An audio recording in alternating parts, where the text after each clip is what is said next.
future and life. Let the light that's within me shine to the whole world, whole world. Light, let the dawn of a new day bring understanding and love.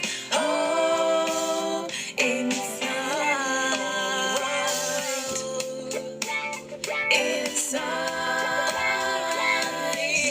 yeah. Inside, bringing hope and make you feel alright.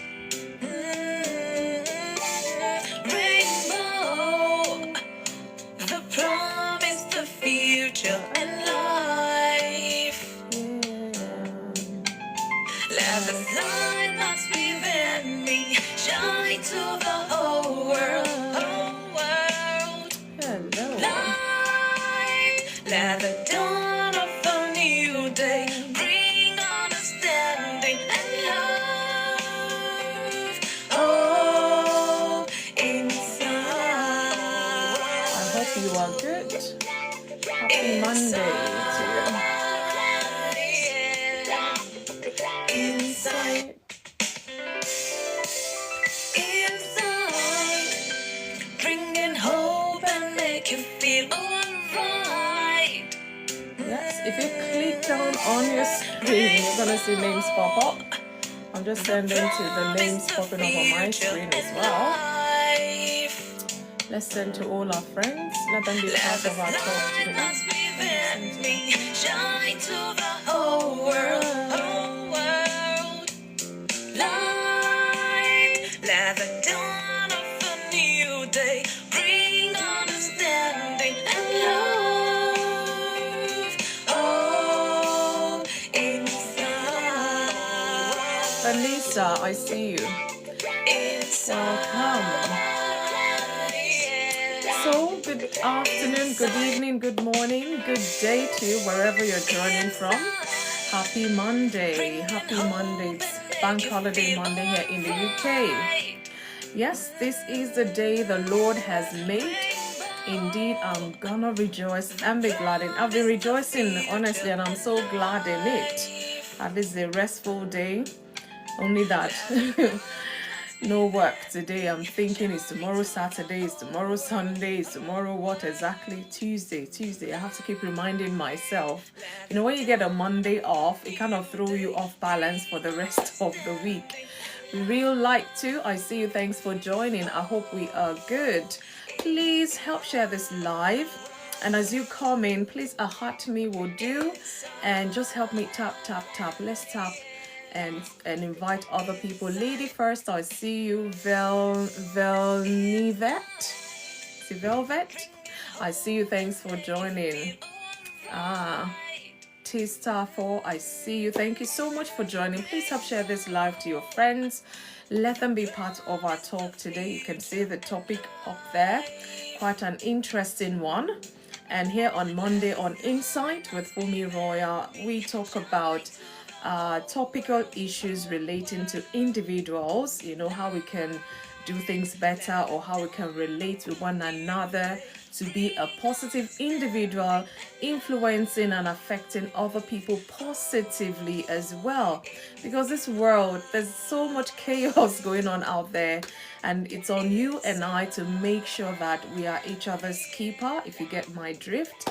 Dennis, I see you. Big one, I see you. You're hiding somewhere there, but I hope you're going to join us today. But otherwise, I see you. Thanks for joining. Denise, please do me a favor. Can you click down on your screen for 2 seconds, and the names that pop up, just click send to all of them, followers whose name will come up on your screen. And please help share it, and we'll see how far we'll go on the likes today on Insight. I hope our weekend was good. Yeah, it was a good weekend. What happened? I'm trying to remember. Saturday. Did I go out? What happened? I can't even remember. Yeah, I'm in Monday streak now. I hope we are good. How was your weekend? Thank you so much for joining me. Please let's share this live. Today's topic is an interesting one. It's a good topic, however, can be abused by individuals. So let us talk about this so that it's not you and I abusing people, or abusing this topic in our family life, our work life, in the society at large. Karen Barrett, I see you. Thanks for joining. Please help share this live. Let your friends be part of our talk today because we need them. We need as many people to hear this talk today so that we can think, we can reflect, change our ways if we have to for good, I hope. Charming, I see you. Thank you so much for joining. I hope you are good. Thank you so much for sharing this live. I'm going to go into my talk. Well, it's not too lengthy, but I don't know the examples I'm going to bring. They just come to mind, so I wouldn't know. But I'll try to make it as short, sharp as possible so that I can invite us to come and talk some more about this topic because it affects you and I in our day-to-day living, in our relationships, in our interaction with people, as an individual ourselves. Are we helping others? Because most times we love to receive help from others, but are we helping others? Or could it be the other way around? You're always helping others and you never get help back in return, especially when you needed it most. Let us talk about it here so that this thing can be balanced. Global Africamper, I see you. Thank you so much for joining. I hope our day has been good so far. So I'm going to go into this talk. Topic today is helping others. As an individual, how am I helping others? Or how am I helping my community? How am I helping the people in my life, the people around me, my colleagues, or whoever really that I find needing help? Have you helped someone lately? Thelma, I see you. Thanks for joining. So let's go into it. Helping others is a pathway to shared humanity and personal growth, if you want to look at it that way as well. So today we're going to be diving into this timeless and universal principle that connects all of us. Jola Osho Olufemi, I see you. Thank you so much for joining. I hope you are a lost or long cousin of mine. I hope so, because I'm related to the Jola Oshos. Interesting. I hope you're going to stay and we can find out about that, or I'll look for you. So, like I said, we're going to dive into this topic. It's a universal principle that connects people together from different race, different culture, different parts of the world. Child of God, I see you. Thanks for joining. Helping others. Helping others. So whether it's through a kind word, a simple gesture, or major act of service, helping others is not just a moral duty. It is one of the purest expressions of our humanity. I mean, this is how God has created this world. No man is an island, as they say. I help you, you help me. Somebody helps the other person get help, and they send the help another person's way. And that's how, the world goes round. Well, supposedly. But you and I know that a lot of people might have been bitten the wrong way, and they're so determined, never in my life would I help anybody again. This person, I helped them, they did this, woes and songs of lamentations because you've helped maybe quite a handful or one or two people, and they've repaid you back with how would I put it, hatred or betrayal or all of those things, and you'd vow to yourself you're never going to help any individual ever again. But is that possible, really? That means you're saying to yourself you don't need help from anybody, more or less. So I'll be careful that we're not seeking revenge where we've been hurt, where this topic is concerned. Boss Rocky 88, I see you. Thanks for joining. For sure, Dan, I hope you are good. Happy Bank Holiday Monday to you. Oh, thank you so much. Please, let's share this live to our friends. Let's talk about this thing some more. It's on you and I to make this world a better place. That's why I'm here. If not, I will not waste my time to be in here, because I know we can do better by ourselves and by each other as well. So let's look at the essence of helping others. Okay, let's keep the likes up. It says more likes can attract viewers. Keep it up. So please, let's tap. Thank you so much. Thank you. I see you, T-Star for autism. I see you. Thank you so much. I see you're liking the live. At least that will attract other people as well. Or you can share to your friends. So the essence of helping others, let's look into it. Helping others means offering support, time, resources, or empathy to someone in need. So it can take many forms, various forms, from offering a listening ear to supporting someone financially, volunteering your time, mentoring group of people, young ones, or simply being present for somebody or some people. Ethan, I see you. Thanks for joining. I hope you are good. Thanks for joining here on Inside today. So, true help comes from a place of selflessness. That means you're not a selfish person. Well, at that time, I want to believe, or just naturally, you're a very selfless person, where the goal is not to receive credit or applause, but genuinely uplift another person. Some people, this is their life goal. They go about, looking for people in need so they can help, most especially strangers, people they don't know from Adam, people they don't know before. I know I've seen one or two videos out there that's really so touching. Is it Asher crying or Asher something, that guy? I just stumbled on his video on TikTok and I just got glued to it. I see how it goes into his community. The other one I saw was this person, whether they were begging or they were just homeless, and it took them to a place. They had a haircut, gave them new clothing, took them to the supermarket, did shopping and all of that. And the stranger was so overwhelmed, like, I don't know you from Adam. Why are you doing all of these things? Imagine, that is some sort of fulfillment. I wish I can interview him. How do you feel when those people hug you to say thank you? Because probably he may never even see them again, but he's done his bit to helping those people. So there's so many others like that I know out there as well. And those who deliberately go out doing that, kudos to you. God bless you. It is there to genuinely lift other people, whether they know them or they don't know them. It doesn't even matter. So let's see why helping others matter. Why helping others matters. It matters because it builds stronger communities. Imagine one good turn, they say, deserves another. So a society where people look out for one another is safer, is healthier, and more united. Don't say, oh, because I'm not related to you, I don't want to have anything to do with you. The same TikTok, I saw this video maybe a couple of months ago. This man was trying to do an experiment, more or less.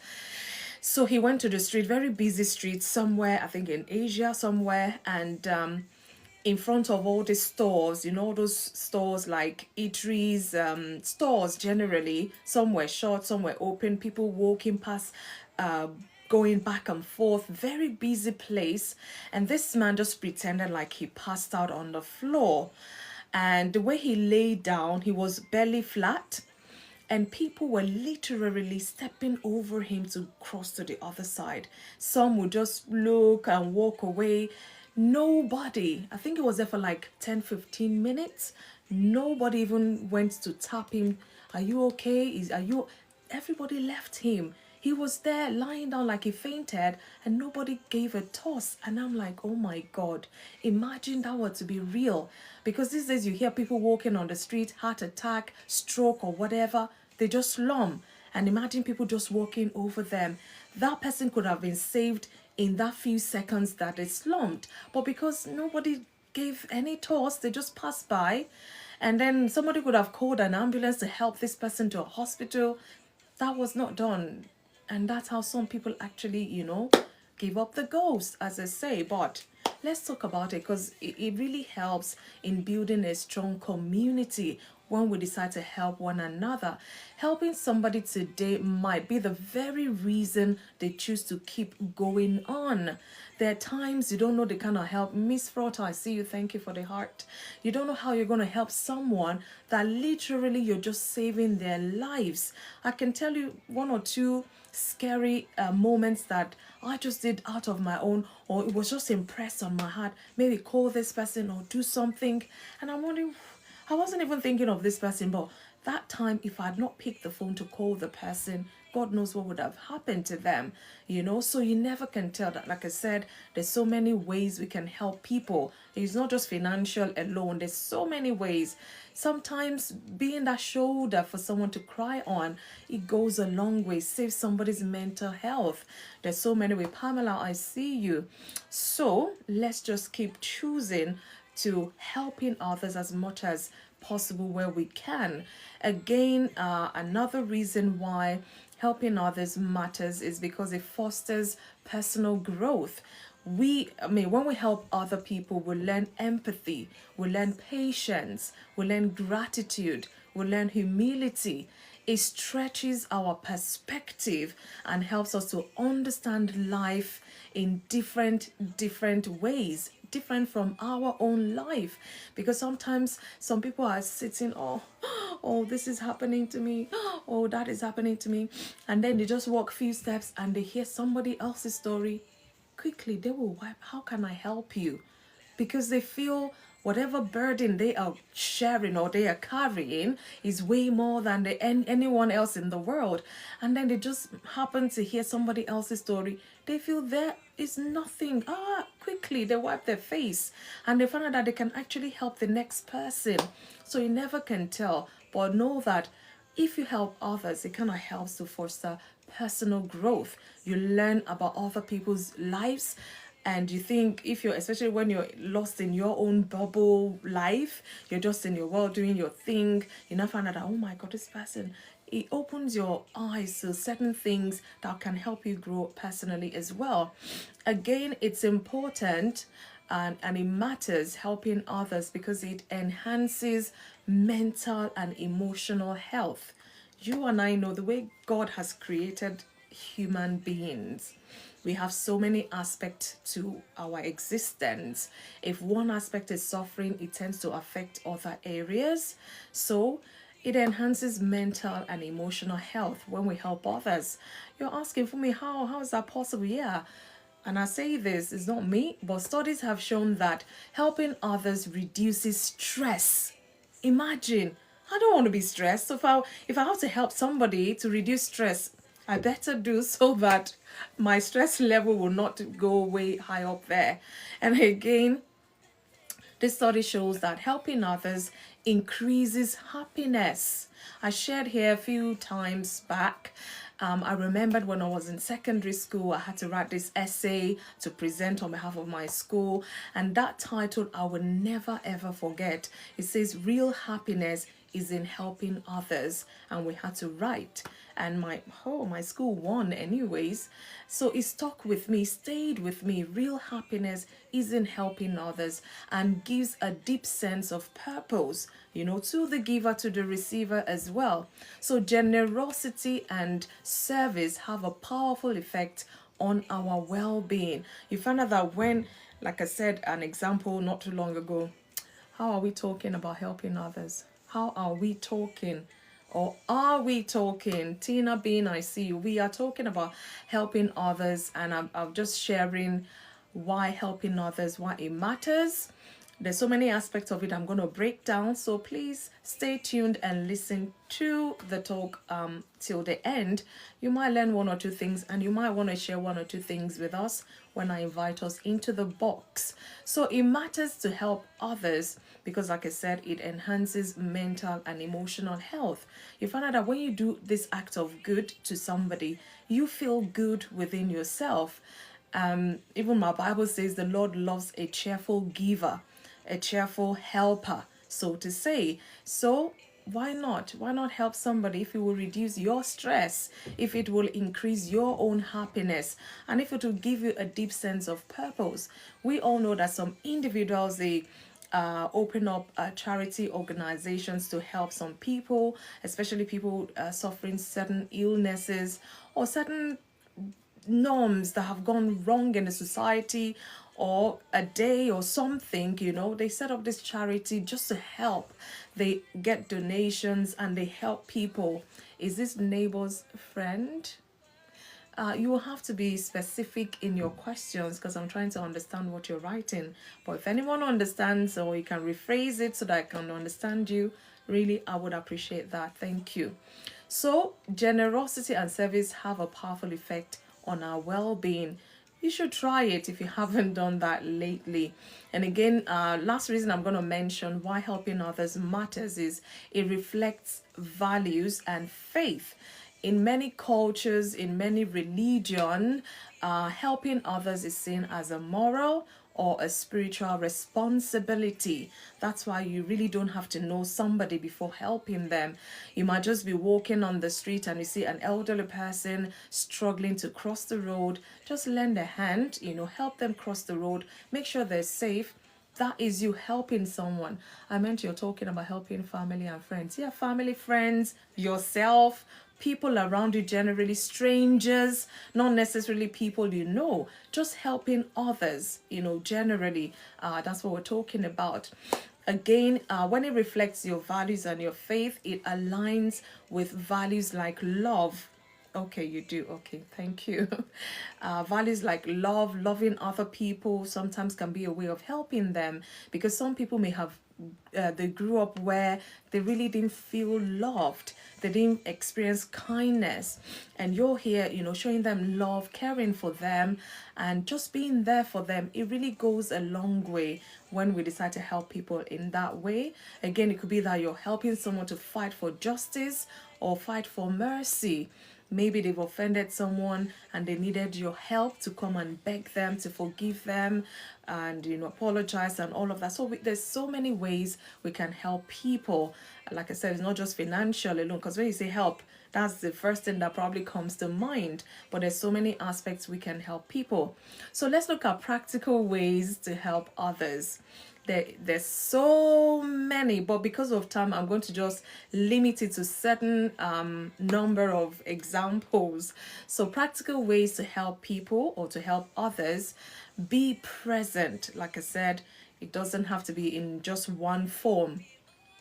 Sometimes your presence, just showing up for someone emotionally, is enough, and they feel like you've given them $1 million, I'm telling you. So it depends on what is needed at that time, and if you're able to give that help at that present time as well. So sometimes just being present is a way of helping someone maybe get over a pain, get over a news, or whatever it may be. Another practical way is offer your skills. Use what you know to support others. Hello, Craig Steele. I see you. Thanks for joining. Welcome to Inside today. I hope you are good. So use what you have to support others, like tutoring people, mentoring people, or giving professional advice is good. I've had to use my skill to help quite a number of people. Sometimes, yeah, they pay for it. Sometimes I just give it free of charge as well. In my community, every week in, week out, I volunteer, roughly 4 hours of my time, giving free counseling to people that really need it. And if it makes me feel fulfilled as a person, being able to help my community, like giving back to my community. I don't miss it for anything, to be honest with you. Every week I go there, I see it as a duty of service to my community, and I love to do this. So offering my skill in counseling to my community is helping others as well. Again, like me, I'm volunteering. You can volunteer, join local or global causes that support the underprivileged, the sick, the elderly, the youth.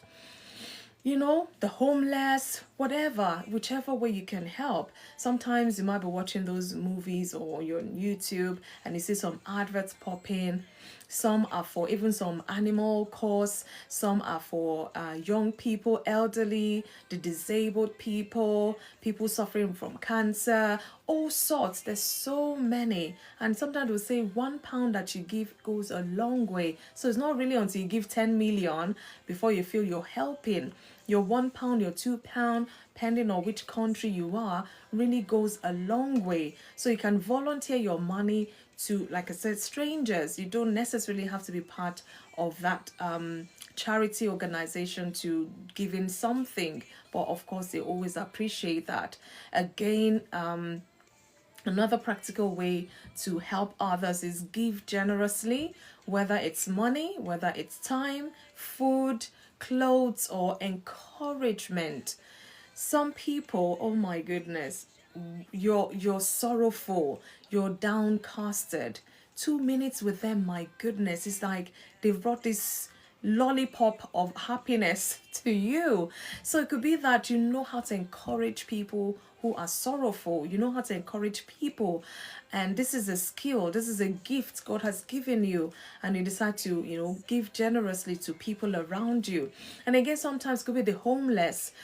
You can find, oh, thank you so much, Kenneth, for the heart me. Homeless people, give clothes, food, time to serving them the food and all of that. Good evening. I hope you are good.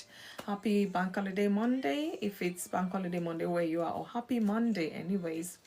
So again, you can help others in a very practical way by speaking up. It could be that you're speaking up for them. So sometimes helping others means defending the voiceless. Thank you, Pastor Eliago. Oh, good evening, Pastor. Hope you are good. Happy Monday to you. It's been a while. Good to see you. Anyways, you're welcome to Insight. So sometimes helping others means defending the voiceless or advocating for justice. Some people they're not lawyers. They love to defend the voiceless. They have that network. Good evening to you too, sir. Good evening. Welcome.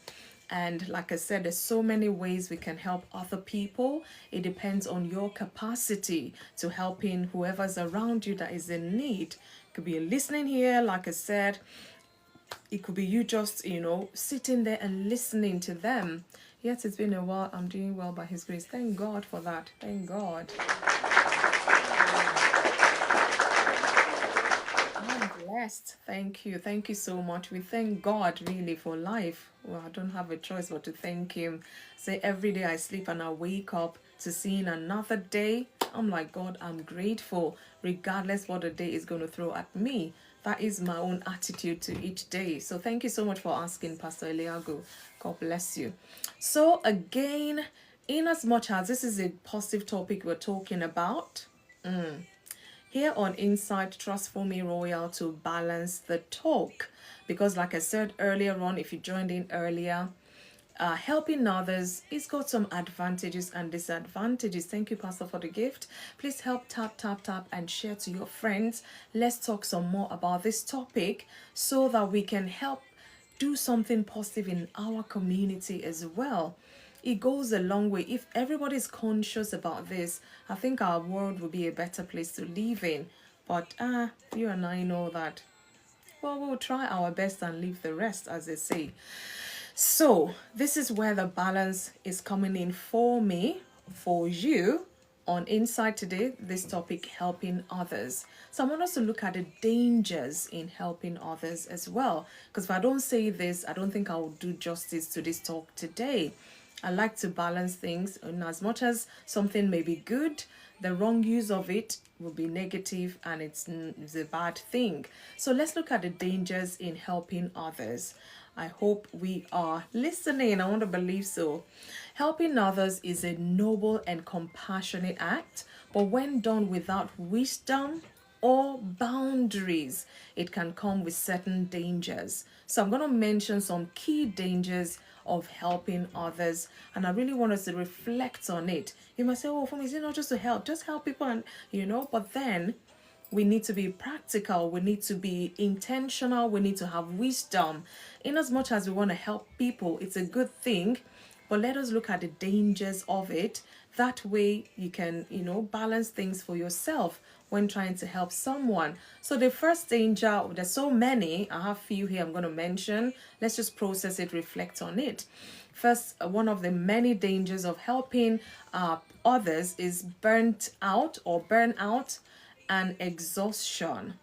What do I mean by that? Constantly giving your time, your energy, or resources without rest or replenishment can lead to emotional, mental, and physical burnout. Helpers often neglect their own needs while focusing on others, which eventually take a toll on their own well-being. I mean, I cannot be sick, and then I'm trying to help carry somebody to the hospital. Even me, I need hospital. So be careful whilst helping other people that you don't get burnout. You don't get burnout, because if you are, or you're so exhausted that you're just giving, you're not looking after yourself, be careful for your own well-being as well, because it could be dangerous. Again, another danger is being taken for granted. Some people may begin to expect your help constantly, and they even stop appreciating it. It's like an entitlement, and if you don't do it, that's when you hear from them, and you'll be wondering, I'm just helping this person, and it's like it's become a thing now. If you don't do it, you're in trouble even. So they might feel entitled to your support rather than seeing it as a gesture of goodwill. Imagine. And then if care is not taken, the giver gets bitter, and then they don't want to help anybody ever again because they feel this person is taking them for granted. They don't want to be taken for granted anymore, so they stop helping altogether. So we need to be careful that there's always a thin line. When we cross over to either side, might just be at our own loss. So let's be careful. Another danger of helping others is dependency. When you always step in to help, especially without encouraging independence, others may become overly dependent on you to the point that you feel suffocated. This hinders their growth and their own problem-solving abilities. They're not even thinking, how can I resolve this thing? The next thing they pick the phone, it's happened again. Oh, I need your help. Before they even finish, you've jumped in again. And at the end of the day, these people are not developing their problem-solving abilities because they always rely on you. And if you're not there, it's like they cannot leave. They can't. Thank you so much for the heart, me. They're not just themselves. Thank you so much, Tis. I see you. So when you're helping people, make sure, or be wise, make sure that you're not giving them room to depend solely on you, that they can't even think, to solving other problems coming their way, especially when it's not somebody that is within your close proximity as such. But you just saw this person from afar, help them, and now it's become like an entitlement. So be careful. That's another danger. You're not helping them in the long run, actually, and you're not even helping yourself. So I see you, Adepeju, welcome. Another danger in helping others is enabling unhealthy behavior. Helping someone who misuses your kindness, especially financial supporting an irresponsible person. If care is not taken, you're enabling them to be lazy, and this can end up enabling them to having that bad behavior instead of truly helping them to improve. They'll be like, this person will send money. I'll just tell them I've been looking for work, let them just send the money that you don't work for. You're going to spend anyhow. Can't really budget it well. Okay, so be careful that this help you're giving this person, they're not misusing your act of kindness, or they're not taking advantage of you, or you're not helping them build unhealthy behavior for themselves that they can't cope. Before anything happens, you're the number one person, and you actually don't even owe them anything really. And the moment you say no, or you can't this time, hell will break loose. It will seem like you have never helped them before in their life. And imagine how that will make you feel. So don't enable unhealthy behavior just because you're helping somebody. Another one I'm going to mention that is a danger to helping people is loss of boundaries. Without clear boundaries, helping can turn into over-involvement in someone else's life. Fine, you care, you love them, you don't want to see them suffer, but suffering really might not just harm them. It might just be what they need to grow. It might just be what they need to be dependent on themselves, their own ability and things like that. But we don't send boundary. They call you in the morning, they call you in the afternoon, they call you in the night, they call you in the midnight. You can't even sleep. Is there a call? As you're waking up, you're seeing their messages. There is no boundary. So this can blur personal lines and affect your peace of mind or your relationship with this person. It's good to say, oh, I'm available anytime, just call. But then there has to be boundary. If not, it gets abused. And you're not happy helping, and they receiving are not even happy receiving. So what is that at the end of the day? Let's be mindful. Another danger I'll mention is financial strain. Regular giving financially to others without managing your own needs can lead to personal debt or hardship. So you have to be careful. You have £100 and somebody has called you to ask for £80 and you're like, oh, they're in dire need, you just give them. And you're left with £20. And you know that it's very essential you pay for your rent, otherwise there'll be trouble. And your rent is even £50. And this is given out of your 100, you've given £80 to somebody, and now you're in debt or you're owing your own rent and things like that. Don't strain yourself financially. You have to be wise. How much can you actually give from that £100? And be real with yourself. For the fact that you cannot help them this time around does not mean another time you can't help. But you have to put yourself first this time around, because what would happen? You give them your money and you to go and look for someone to borrow money from. You don't want to put yourself in that hardship situation. So be mindful, because that is the danger of helping others. Another one is emotional drain.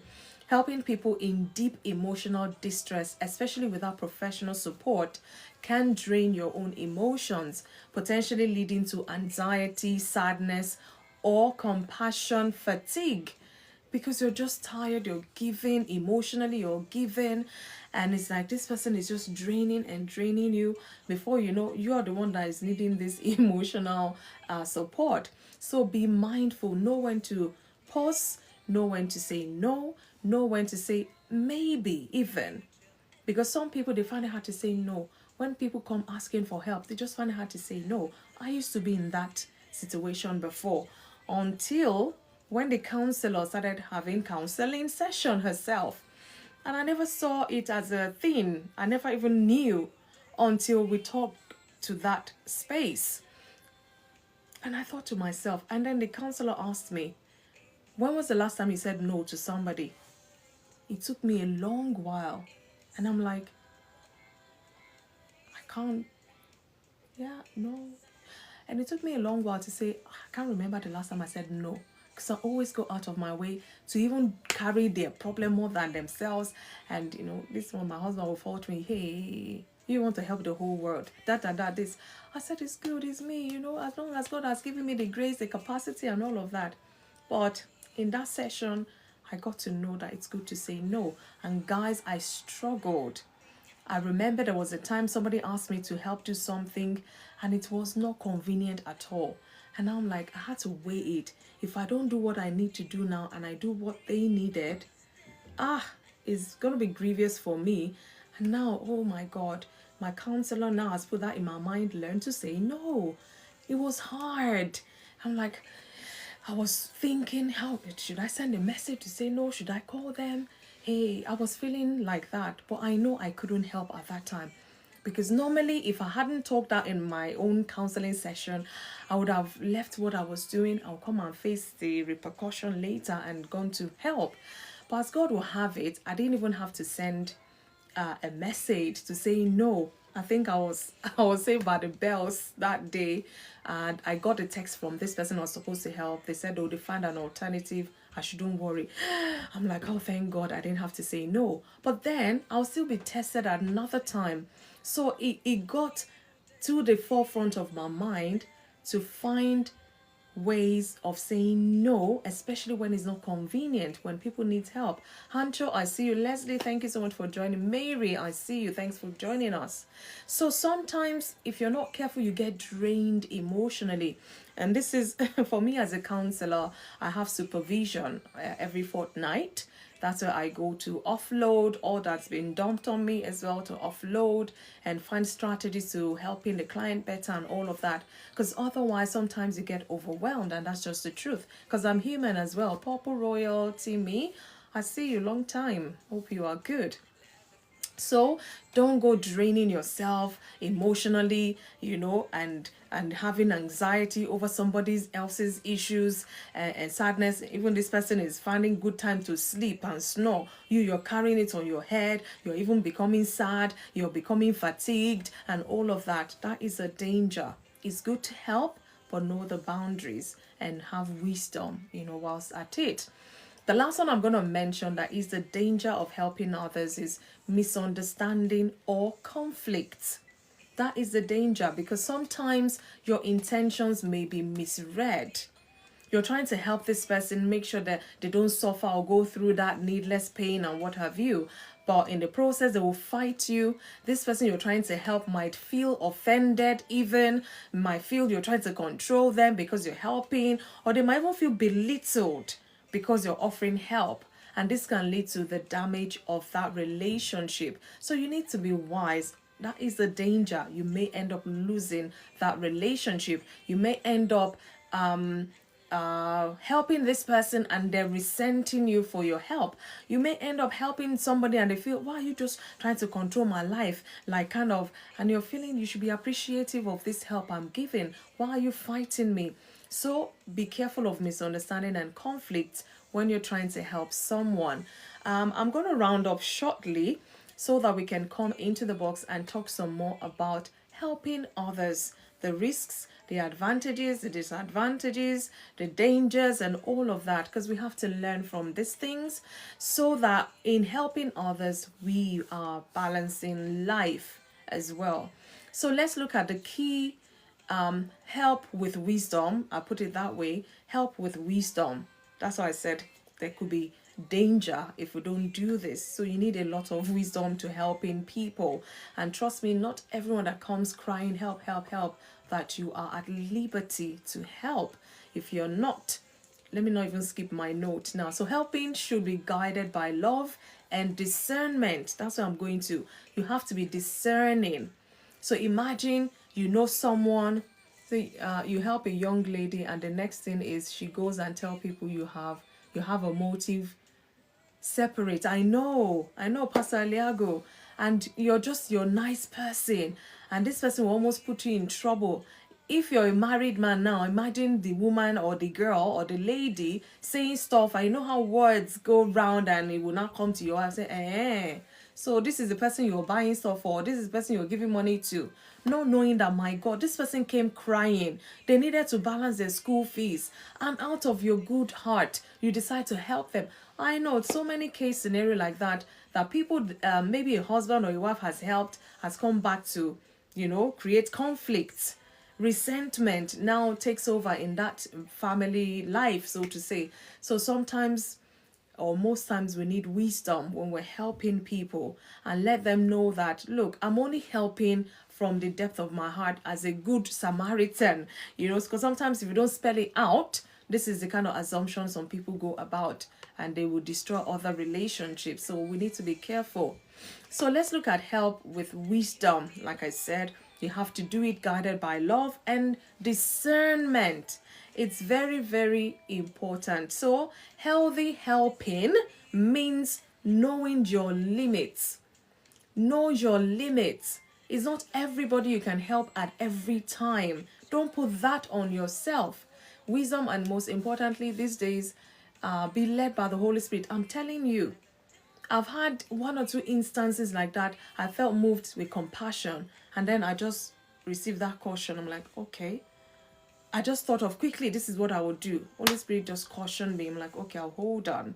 And then when this person talked, I found out I didn't even have to do much as such. So you really need the help. Yeah, I've been cautioned. And sometimes I've been told by the Holy Spirit to help somebody, but because it's so small a thing, I just overlooked. And then I found out that they come to ask for that specific small thing. And I'm like, oh my God, I'm sorry, Holy Spirit, but I have to listen, you know? So you need that discernment of spirit. You need to have wisdom when helping others. Ayonitemi, my dear cousin, how are you? I hope you're good. Thanks for joining us today. Again, like I said, know your limits. Encouraging responsibility in others. Don't just hand them platter on a platter of gold. Just before they even tell you the problem, you don't know that maybe you can say something that will get them moving and solving their problem themselves, but you just want to come to the rescue like Superman, Superwoman. So don't, when you're helping people, make sure you're not encouraging irresponsibility in other people. So be careful. And again, helping with wisdom means saying no when necessary. I had to learn the hard way, I'm telling you. These days, I'm like, it's not about sentiment, it's not about anything. Can I do this? I know I can't. Outrightly, I can't do it. Or I say maybe another time, but right now I cannot do this. I'm sorry, I can't, you know. Just say it as plain as simple. And they might find somebody else that might be able to help them at that time. And if you can too, please by all means say so. Say your yes, but know when to say no when necessary. It's very important. And again, taking care of yourself too. Don't just be Mother Teresa, as they say, help everybody, and you just go and pass out somewhere yourself. Take good care of yourself. It's very important. Like I say, helping others is a very, very good and noble thing to do. But when you neglect yourself in the process, how noble is that? So let's be mindful. So let's see how overcoming barriers to helping can actually help us. Overcoming barriers to helping. Many people want to help, but they don't know how, or fear they don't have enough to give. Remember this. I'm going to mention 3 things just to put in our mind there as we're reflecting about this topic. No help is too small. No help is too small. Even a smile or kind word or, you know, a hug can change someone's day. You know, sometimes have you ever had such moment where you talk to someone and they say, oh my goodness, this call alone has made my day. Solo call, yeah, that's a solo call. How are you? Thanks for joining us today. Prophet Steve, I see you. Miss Single 140, welcome. I see you. User 2860, you know yourself. Thank you so much for joining me here. Please let's tap as we come in so that we can invite other people as well. Let's just say when helping begins to make you resentful, one needs to step back and examine themselves honestly.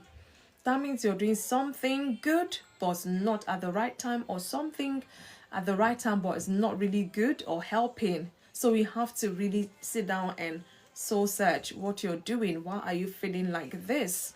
So maybe something you cannot afford to do at the time and you're just training yourself to doing it, and then resentment is building up.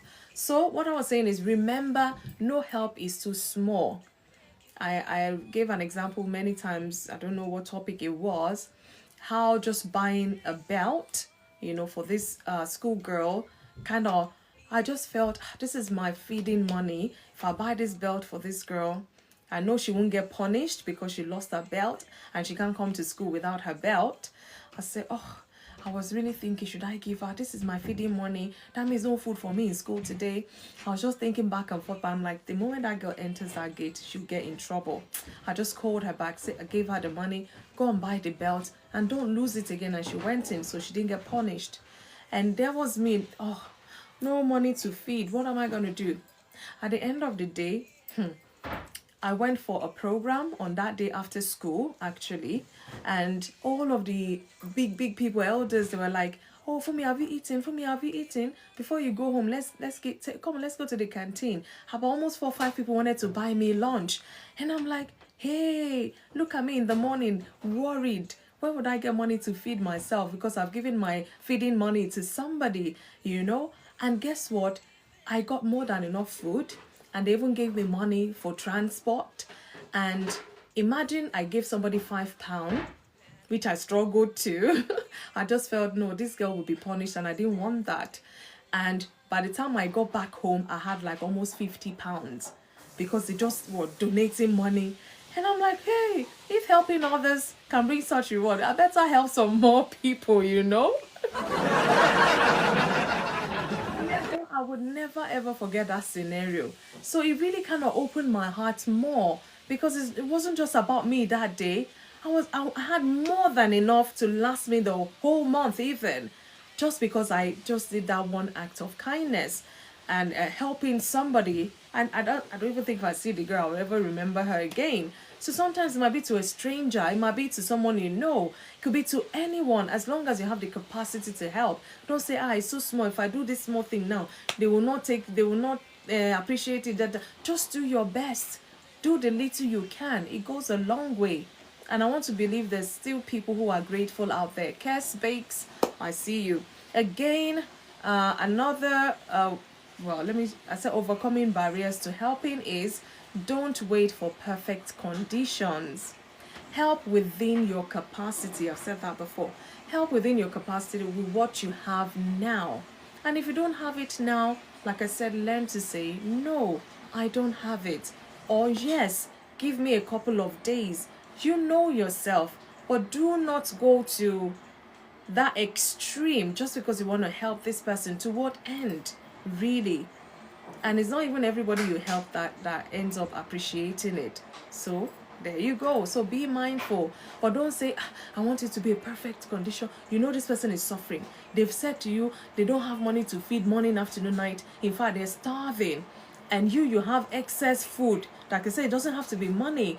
All you can do is just say, you know what, I've prepared extra meal, just come over, I give you some. That's all they need. Don't say, when next am I going to the supermarket, or is it going to be in a week's time? That would be the perfect time. And this person, that means they will starve till next week time you're going to the store. So if you get what I mean, don't wait for a perfect condition to help. As long as within your capacity you can help that person right there, right now, do that. And let God be the one to reward you. Even again, be wise, not be wary. Be wise. Help with boundaries. My people, please pardon me, I have to say it in my language because it's sweeter. Ore niwon. My people say ore niwon, meaning help has boundaries. Don't burn yourself out. Why people are angry when you said no, they couldn't remember what you have done for them. That's human being for you. You've helped them a million times. The one time you say no, they will go and broadcast to the whole world. This person has never helped me before. This is the help that I'm asking. No, they refuse me. And people will think that you are so evil. You are this monster. And they will not broadcast how much you have gone out of your way to helping them in the past. Human beings for you. That's why I said there's danger in it. If there's no boundaries, these are the things that tend to kind of happen because they rely so much on you all the time. The day you say no, hell will break loose. Do not burn yourself out. They are the owner of their mouth. Let them talk what they want to talk. As much as you have the conscience and you know within you, you have helped them as much as you could. I mean, let them say, I have learned to deal with such behavior. Honestly, if you don't learn to deal with it, it will drain you emotionally, and you don't need that because somebody else might just be there wanting or needing your help, not just them alone. Some people, they will call you, maybe you've helped them one time in a very big way. They will now sit there. Even when other people can help them, it's only you all the time. And then you're even wondering, was it a crime that I helped this person this one time? And now that anytime they will cough like this, is you they will call. Anytime they have headache like this, is you they will call. And they're abusing that relationship. So be wise. You have learned, Leslie, sometimes you learn the hard way. Be wise, not be wary. Set boundaries. There's help with boundaries. Set it. Don't burn yourself out. So inspire a culture of helpfulness, even be it as it may be. I know. No, let me tell you stories. You do like this. why did I do that? Why did you almost feel like, but you've done it, let it go. So it is well. Let's create a ripple effect in helping others so that, they say what goes around comes around, so that help can come your way as well. So when people see acts of kindness, they are inspired to pay it forward. Somebody helps me, I help somebody else, they help another person. The world becomes a better place. That's if we do it right in a healthy way. So when people see that ripple effect of kindness, they tend to pay it forward as well in families, in workplaces, and communities. This can transform the atmosphere. I remembered many years ago, I worked with this computer company, and I don't know, I had something I needed to do, and the money with me was not enough. And I was thinking, which friend can I even, or colleague actually, can I talk to, because we get paid at work, easy to pay them back. And I couldn't think of any because I was not even feeling comfortable, but I had a deadline and I needed to make that payment so that whatever it was. So during lunch time, I was just chatting with this person. I didn't even know when I blotted it out. I said, so why didn't you ask me? I looked at the person again. I said, really, I find it hard to ask, but this one is just that I have a deadline and all. He said, oh, so you don't think I'm somebody that can help you financially or something? She said in such a way that I even felt bad. I said, no, it's not you. I just find it hard to ask. And I mean, imagine when you not even ask somebody and they say they don't have, you know how that makes you feel. And I was so shocked that she thought I thought little of her. And she just, right there and then went to the cash machine, gave me the money. I was perplexed, to be honest with you. So when I got home quickly, did that. And at the end of, because I don't want to have sleepless night, I returned. She said, you could say. I said, no, I have it now. Please take. That was later when I gave it back to her. But she said, you surprised me, Fumi. Why didn't you ask me? I said, I surprised myself because I didn't think I want to even ask anybody. I was always thinking there has to be a way out, So inspire a culture of helpfulness. Create that ripple effect. Be wise about it. Set boundaries. Like I said, it could be with families, workplaces, in your community. This can transform the whole atmosphere altogether. Give a little there, give a big one here, as much as you can, as long as you're not going to lose your peace over it. Help others as much as you can. So in my conclusion today, helping others isn't just about changing lives, it's about building a better world, one act at a time. Like I said, it could just be a smile. It could just be a smile you give to someone. It could just be your encouraging videos you post on TikTok. It could just be anything that has helped lighten up somebody's day, or that has helped, brought joy or happiness to them. You never can tell. So whether you help with your hands, your heart, your words, or wisdom, your contribution really matters. Because sometimes, it's when somebody passes away and people are giving tribute. In fact, the what do you call it now? The closest family to this person will be wondering, how did our person know these people coming to say good things, kind words about them? It just shows, the level of life they lived when they're on earth. They've helped people that they might never even meet again, or people that you never even can tell when you're going to need that help back. Somebody's just round the corner waiting to help you back in return. So I leave us with this question. Oh no, not again. Which of these objects are worn on the head? Oh, let me see. 1, 2. I passed the test. Okay, thank you, TikTok. So I'm going to leave us with this question with my talk before I ask the main question. So the question for us to ask is, who can you help today?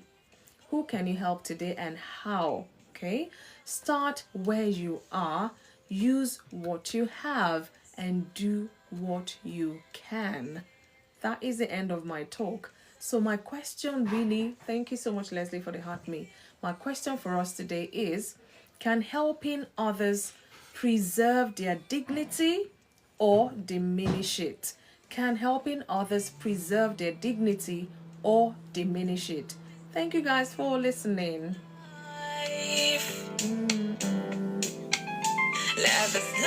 Thank you, Leslie. Are you listening? Thank you for liking. Thank you.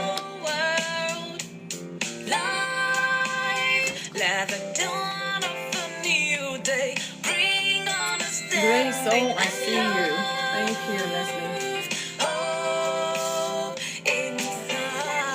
Leslie, you can actually help me with my goal for today. I see you're a bit generous today. You feel like helping me. So anybody that really wants to help FunmiRoyal today, by that target arrow thing there, I have my goal for today. So if I can help me achieve my goal for today, honestly, I would really, really, really appreciate that. Thank you. Or just to heart me as you come in. It goes a long way. Thank you so much. So maybe I should ask for help. Because most times I really don't want to talk about all these gifting things on TikTok. But yeah, sometimes I receive some messages to encourage the viewers, listener, guests to help me with my goal for today. So please help me with my goal for today. Where you see that rose, where you see subscription goal, that button, but wait for that subscription goal to move. You can see the what do you call that thing now? I've forgotten the name of that icon showing. So you can click on there and see my goal for today. Anyone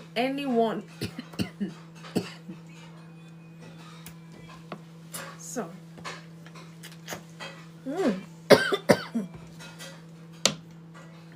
somebody's frying something. Excuse me. Yeah, please help with the goal for today. Who is cooking something there? Oh my God. When a boy is in the kitchen, you will know. Who's in the kitchen? What are you frying? Oh my God.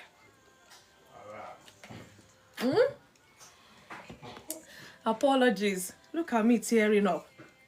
And I'm nowhere near the kitchen. Please help me here. I don't know what you're cooking.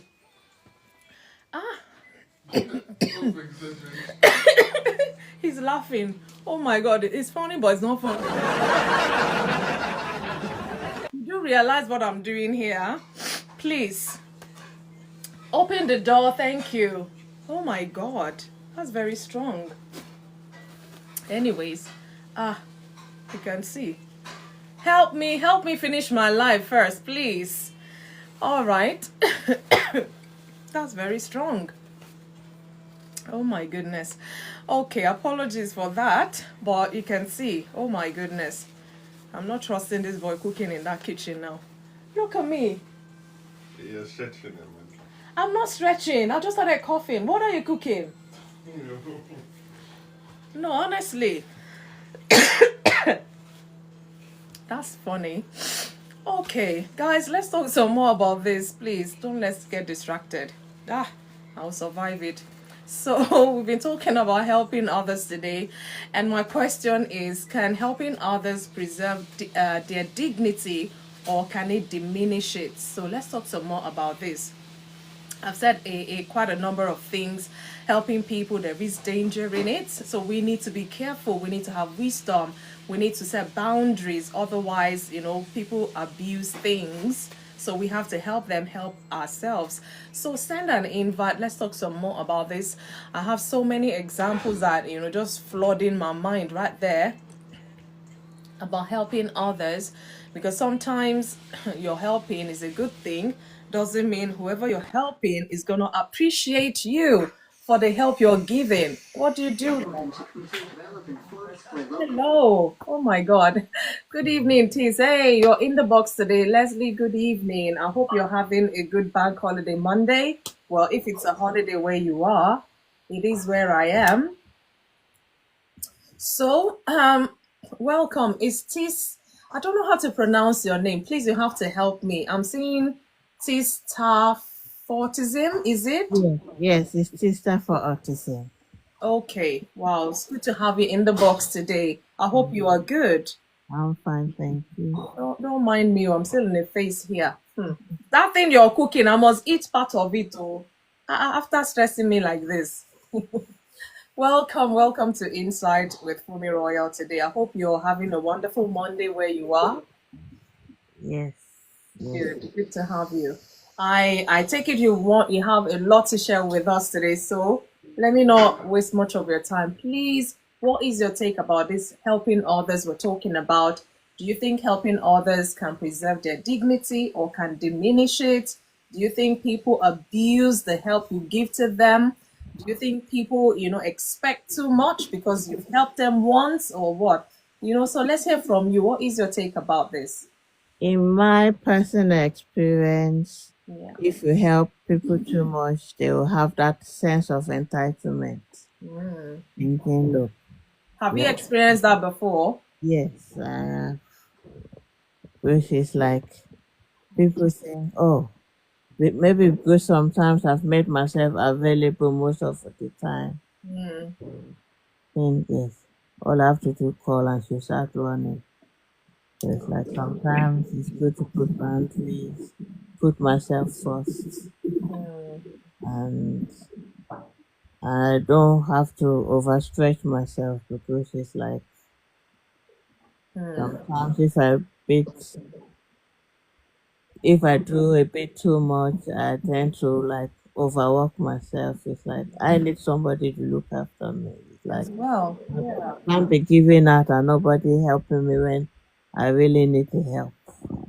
So sometimes it's like, you know what, I just need to focus on me before I can help other people. Wow. Thank you.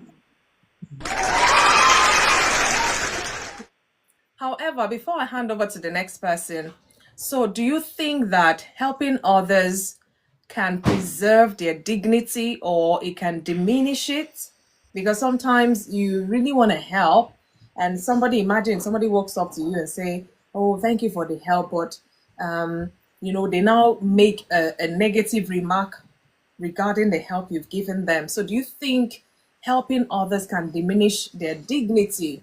That's how best I can put it. Do you think so? Not really. It depends. Like there are sometimes if somebody wants help and I know that I'm not in the position to help. I say, look, I can't help, but I can direct you to somebody who gladly help. Okay. Not that I don't like to leave people stranded because it's like it depends on the nature of the help. Okay. Well, And like I said, I can't help it, but I can link you up with somebody who gladly at least put you in the right direction or help you. hopefully they won't take it that you're trying to diminish their dignity because you're not helping them directly. Because they might feel it's you they've come to for help. Why are you passing them on to somebody else? It can even create some sort of conflict as well. But sometimes if I can help, like for example, if they want legal advice, I'm not a trained solicitor. I said, look, I'm sure I can just Well, point you true. in this direction. Yeah. Okay, thank you for that. Lovely, I'm coming to you next. I hope you can speak. Tammy, welcome. I hope you're good. Joy, love, I see you. So, Leslie, good evening. Happy Bank Holiday Monday. At least I know you're doing Bank Holiday where you are. Hopefully. Yes, I'm in the UK with you here, family and all. Some people are workaholic, oh, so whether it's Bank Holiday or not, they still That work. that was me before I got married, though. Really? So, marriage In took that fact, away from you. it's my wife that she was like, God, I don't even know who that human being is now. I look back and I think, Wow. how did I survive like with this behavior? I used to be angry once bank holiday. I used to be so upset. Wow. I would now go and be looking for where I would go and be working on the computer or studying. I don't know. I was No under work and some. no play. I don't know. I think it was during my years at uni and college. I think I was just on some level of just want to work hard and make as much money as possible. You can't. I can't do that today. I've learned to rest. I've learned to rest and take time and enjoy my bank holidays very well. It's brought about another kind of growth your way. And especially when I have two sons.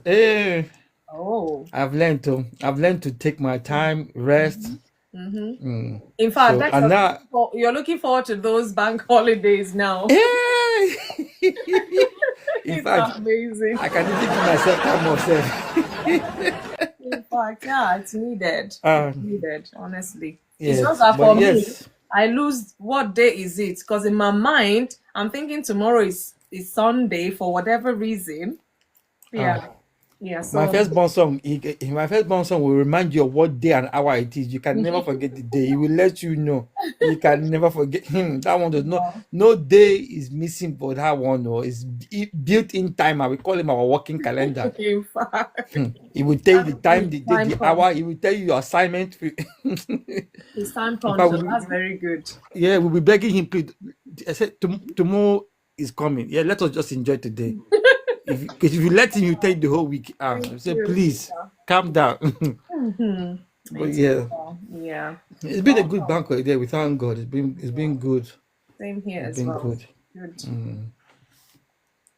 Yeah, the topic of helping others, especially for us who are, I mean, my background is we're Nigerian, both my wife and I. We have family in Nigeria, and at some point you have to have boundaries because they can take advantage. And we understand the situation, but it becomes unrealistic when that's all they expect of you is send money, send money, send money. And if you don't do things properly, you're just I don't know if I've shared it with you. I don't know if I shared it in this group here, but What you're saying, so you're triggering me. we we we need somebody who he has been helping his family in Nigeria. Somehow, one day he was able to bring one of his cousins to come. I think it was one of like a junior cousin to come and stay with them here in England while that one was studying. And they were at the time they were living in a flat. And the cousin came, and after like maybe a week, I think he just got a bit relaxed. He said, uncle, why are you still living in a flat like this? You're living in England. Why haven't you moved to a house or something? And he said, this guy said, he looked at his cousin that, are you serious? All the Seriously. money I'm selling your family, I'm selling your people. If I had that money, do you think I would be living in the house? It's because of you lot, I don't have any money. My He said, after that day, he said, he just cut, he reduced everything. I said, so people don't actually appreciate that I'm actually sacrificing for you lot, and this is what I get. So after that time, he put an embargo.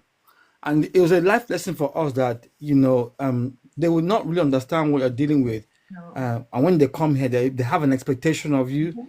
So my wife and I have learned very well to have boundaries, put things in order, put things in place, and it has been a godsend for us. We help from time to time, but we do it in a very structured manner, and we make sure that it doesn't take out from what we need to do here, especially raising our children, have our own plans, the things we want to do. It doesn't take away from that.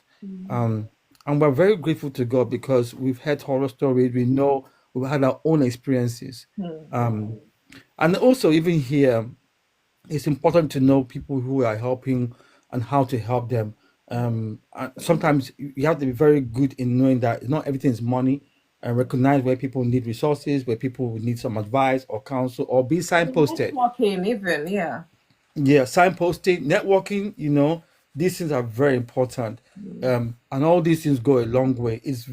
In fact, sometimes one of the things that's really I've appreciated is when people give me information that is very crucial for where the things I need to get done or where I need to move, much more than even them giving me money. That information, because that information will have a lot of longevity in what it can do, um, in my position to help me or to boost things I need to get forward to get done. So yeah, it's important to recognize how to give help, how to present help, and I think more so here too.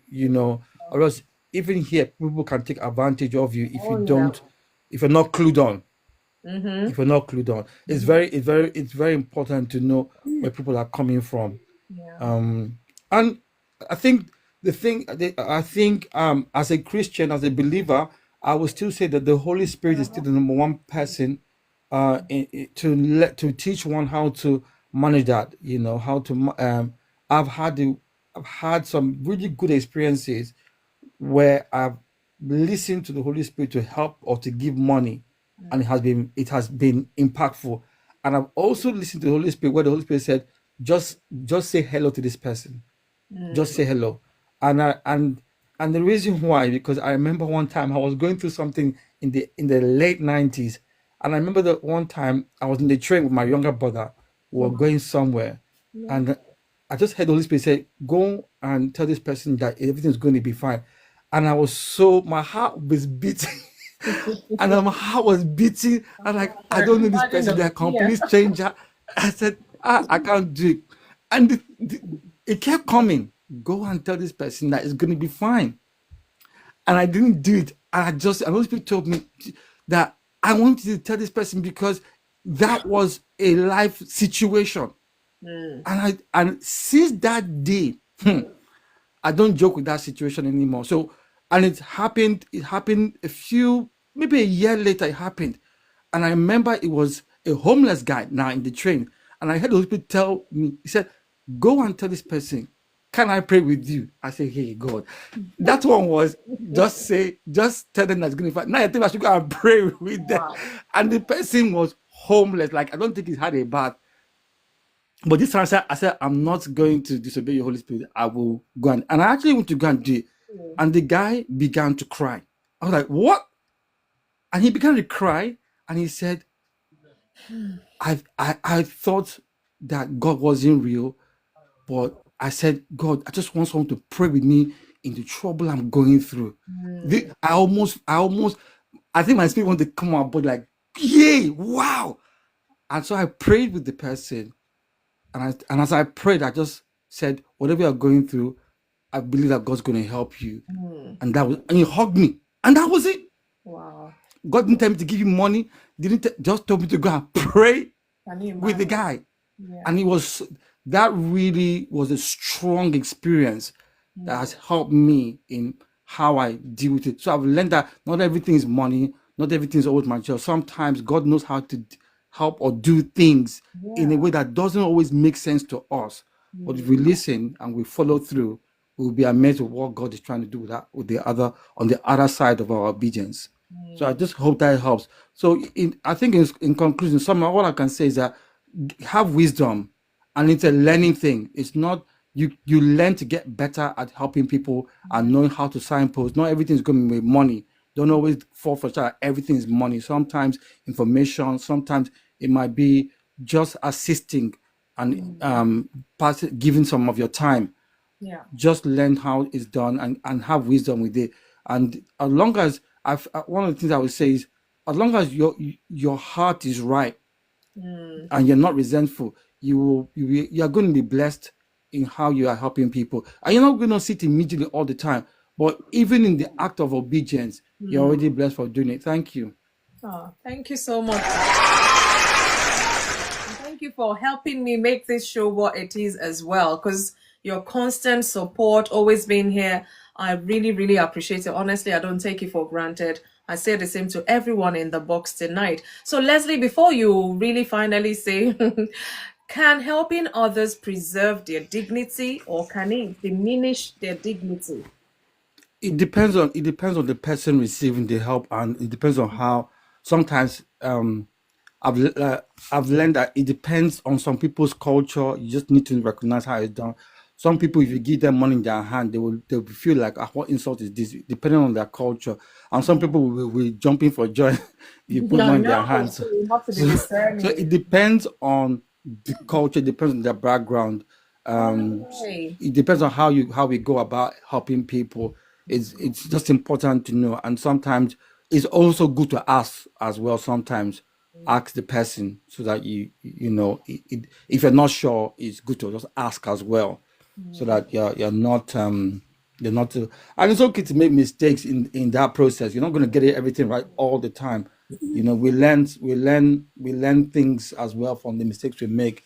It's, even if we are following Holy Spirit, you're not going to get it 100% right every time. But the more we do it, the better we get at it. I think that's the most important thing I want to say. And yeah, there's the way you help people. Um, One of the things that I think is even a biblical principle. Don't let everybody know about it when you're doing it. Don't let your uh left hand yeah, know what you're right. it Yeah. preserves you and the person, but it also, if there are things that are not done right, you gain experience from that. So you're not broadcasting it and then you find that you've made that person.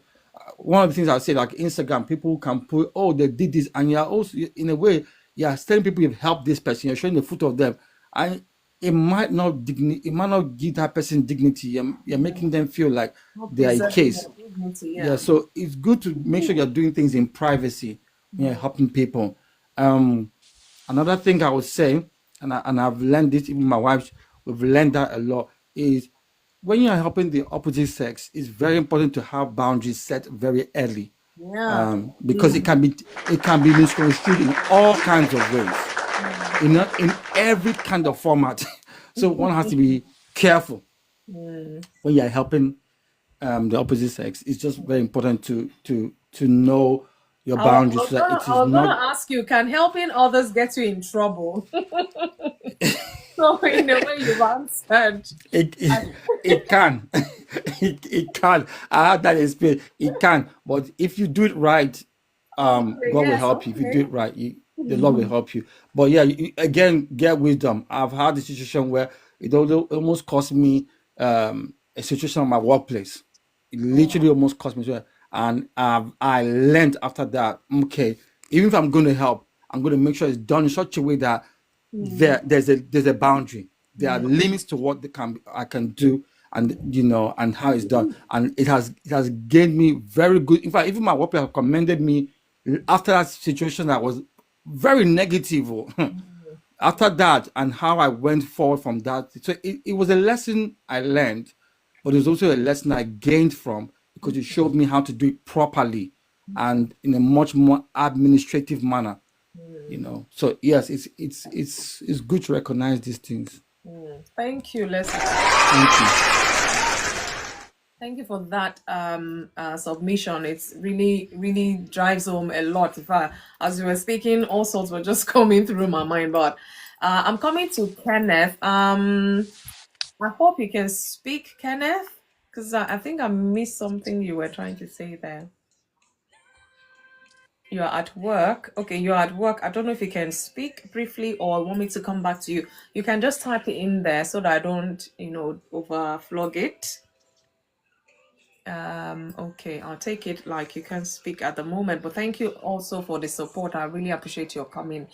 Olare, that means I'm coming to you. I don't know whether when I saw you was when you came in. Amada Su Edwin, I see you. Thanks for joining. So welcome, bros. How are you? I'm Olare, the fine. Godfather. Oh, don't tell me another call came in. Yeah, sorry, can you hear me? Yeah, I can hear you now. Okay, just a call.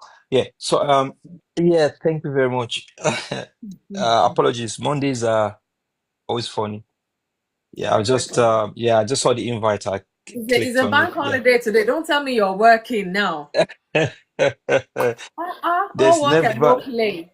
no, not that kind of play. There's a lot on the head. I So the know, head just skips. I I slept and then I woke up 3 hours and my head was still pounding. And I said, that wasn't sleep. So I mean, that was in the afternoon, so I know that even when you sleep, you just keep working know. and all that. But I think I saw something about helping. I'd seen the advert earlier, so Yes, we're talking about helping others. I always love it when people make it just about in time for my talk because I love to put perspective to such topics because otherwise we'll just go at every tangent. Eventually we may go, but it's always good to have a focus. So helping others, I talked about the advantages, the disadvantages, the dangers in it, the rewards as well, and the things we need. And my question after the talk is, can helping others preserve their dignity or diminish their dignity? So it depends on where you want to start from. And if you have real life examples of maybe how you helped somebody, it backfired, or how you helped somebody and they now want to die there, they don't want to seek help elsewhere, You know, so just as you're led, So, really. uh, coincidentally, thanks for that. Coincidentally, um, all day Mm. today, all day yesterday, all day 3 days ago, all days last week, all day my life, Oh wow. right?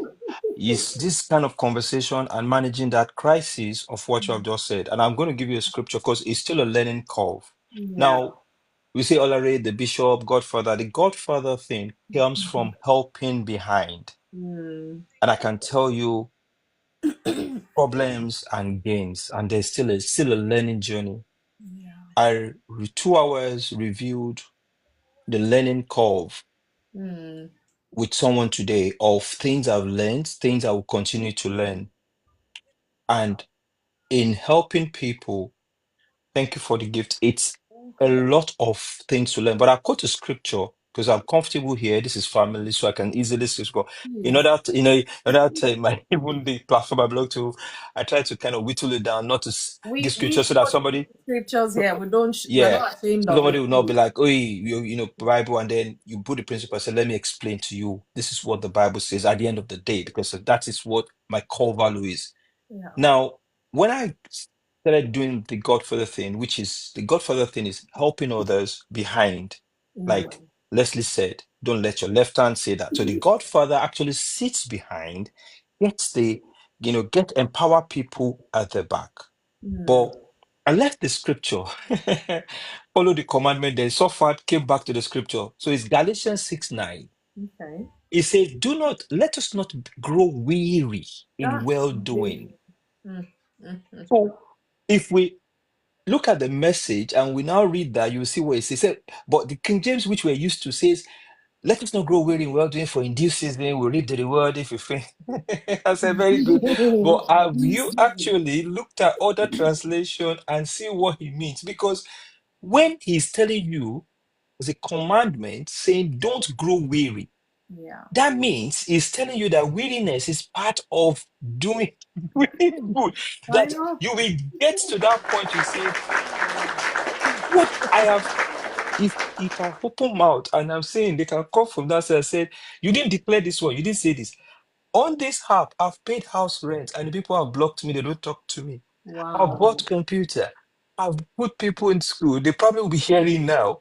And they don't. I've done all sorts of things, and you see certain behavior, and you're asking God, what exactly? What did I had to ask my PhD? I said, what did I do wrong? What am I doing wrong? To tell me. Mm. I just want Wow. people empowered. And then Mm. they paid you back evil or Mm. those. So, but see, the point is this, which God was trying to teach me. That He says, you haven't read the scripture. Go Mm. back again. So, and that's what I do. You go back. He said, don't grow weary. That means weariness is part of the gift. So I went and checked It the comes with definition a for package. weariness, Yeah. and I realized that God bless you. It comes with a package that Yeah. situations will happen to you that Mm. will want to make you weary.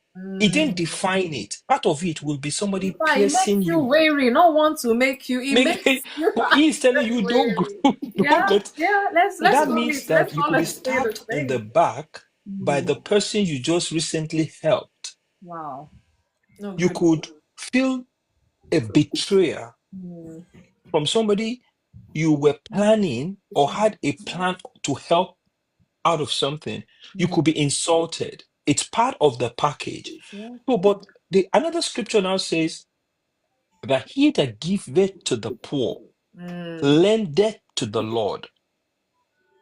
So Mm. it's God that actually rewards. So what God is trying to teach you, why He's telling you not to grow weary, is saying that the reward is coming from me. That you will reap if you faint not. Yeah. And He talks about 30-fold, 60, and 100. So He's Mm. trying to say, hey, do you know why you feel these emotions? I'm like, no. It's because unconsciously you're trying to get your reward back from the people, which is what the worldly people do anyway. Mm. But if you do those help and thing, looking unto God as the Jesus. reward for you, you won't feel that emotion. So Muslims will say, "Eshe follow that you've done it." It's like God. you just done it for God, and that's where we all need to get to in Mm. life. That whatsoever we do, It's done unto God Mm, for the person, and that's it. mm.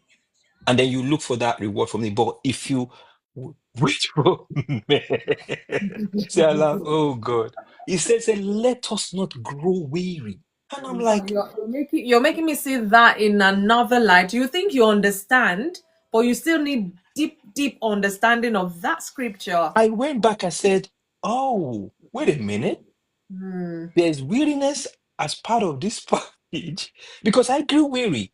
I really grew weary 2 weeks ago with things that happened and all that. And I said, huh? This could happen from this point, from this person, with everything that was in total package to get the thing done. mm, Ah, then I now realized that there was something that was missing. You yeah. know, so it's actually I was trying to get the MSG of that 6:9, where in 6:9 it says, so let us not allow ourselves to get fatigued doing good. At the right time, All the we will harvest a good crop if we don't give up or quit. Right now, therefore, every time we get the chance, let us work for the benefit of all, yeah. starting with the people closest to us in the Mm, community of faith. wow. So I said, Mm, interesting. I mm, was I went to do a reread this morning, last week of this. That okay, going weary is what I said. So let us not allow ourselves to get fatigued doing good. How do I get fatigued doing good? What do you mean? That means it was possible. So it's mm. all total package because human beings that we're dealing with are not Jesus Christ. They're not 100% there. Yeah. Yeah. So if they get, say, for example, for the sake of this conversation, somebody gets a free house rent paid for a whole year from you, Mm, unconsciously in his mind, you have become a source of income. mm, So rather than for him to say, he's done that, let me go back and relax, he keeps coming back. He forgets what you have done because of being unthankfulness as a person. He's now angry of the 50,000 you haven't given him, or he comes back for more. mm. So it's just all that. So someone called me, one of my lieutenants said, I discovered you've taken out yourself off, what I've said, sir. By the time she narrated everything, I said to her, I said, if there's any consolation, because I perceived that, and I said I was going to give her a call. I said, if there's any consolation, I slept for 3 hours. I woke up, I had a headache. I knew there was one because it was supposed to be a back holiday. So I said, but let me tell you what the problem is. I said, if there's another consolation, you're not the only one in this thing Mm, because this and this and this are the texts that have come in the past few hours, which I've not discussed with her, said, so it's not just you. So it comes both from family, from everywhere, but it's just examples. mm, And you'll be amazed. You think it's money. mm, Examples after examples. You could empower somebody and say, okay, I'm giving you this and all that. You come back 1 year after or 6 months, either the person has squandered it and then wants more. mm. People will come out, family, this. I said, do All you want sort me to of tell the story? sensitive stories to make you sentimental, Say compassionate. emotional blackmail, Oh all my that. God. Yeah, that's the So you get word. and those are the things that brings in fatigue. According Mm, to Mike Model, they transfer those emotional droppings into you, and you get mhm, weary because you're pained, you're angry, you're mhm. thinking, and I know, did you know the money I gave you was actually two-third of my account balance, or sometimes it's everything within the account. Mm. So what I did to maintain my mental health as a Yeah. person was to look at those scriptures and says, what have I missed? And I see that says, okay, how do I manage fatigue? Mm.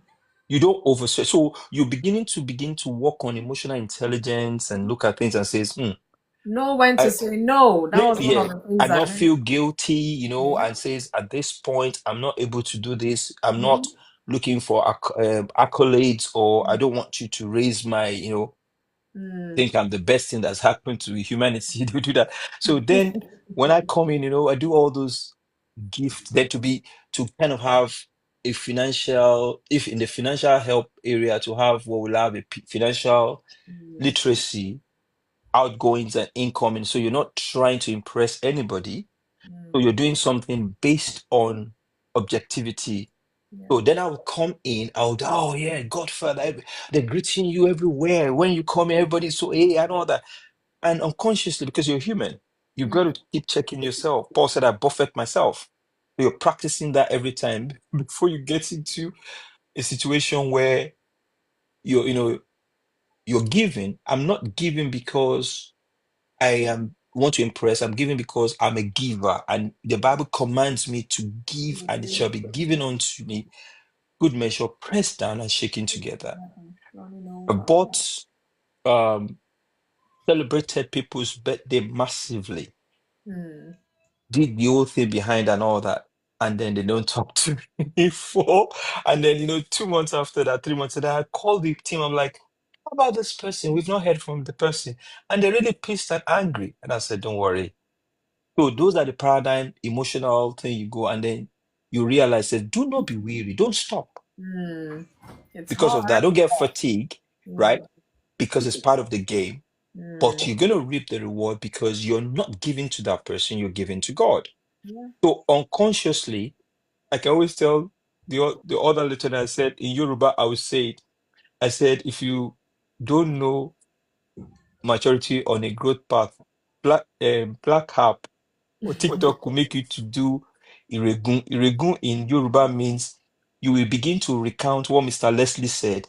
You will tell the whole world what left did to the right.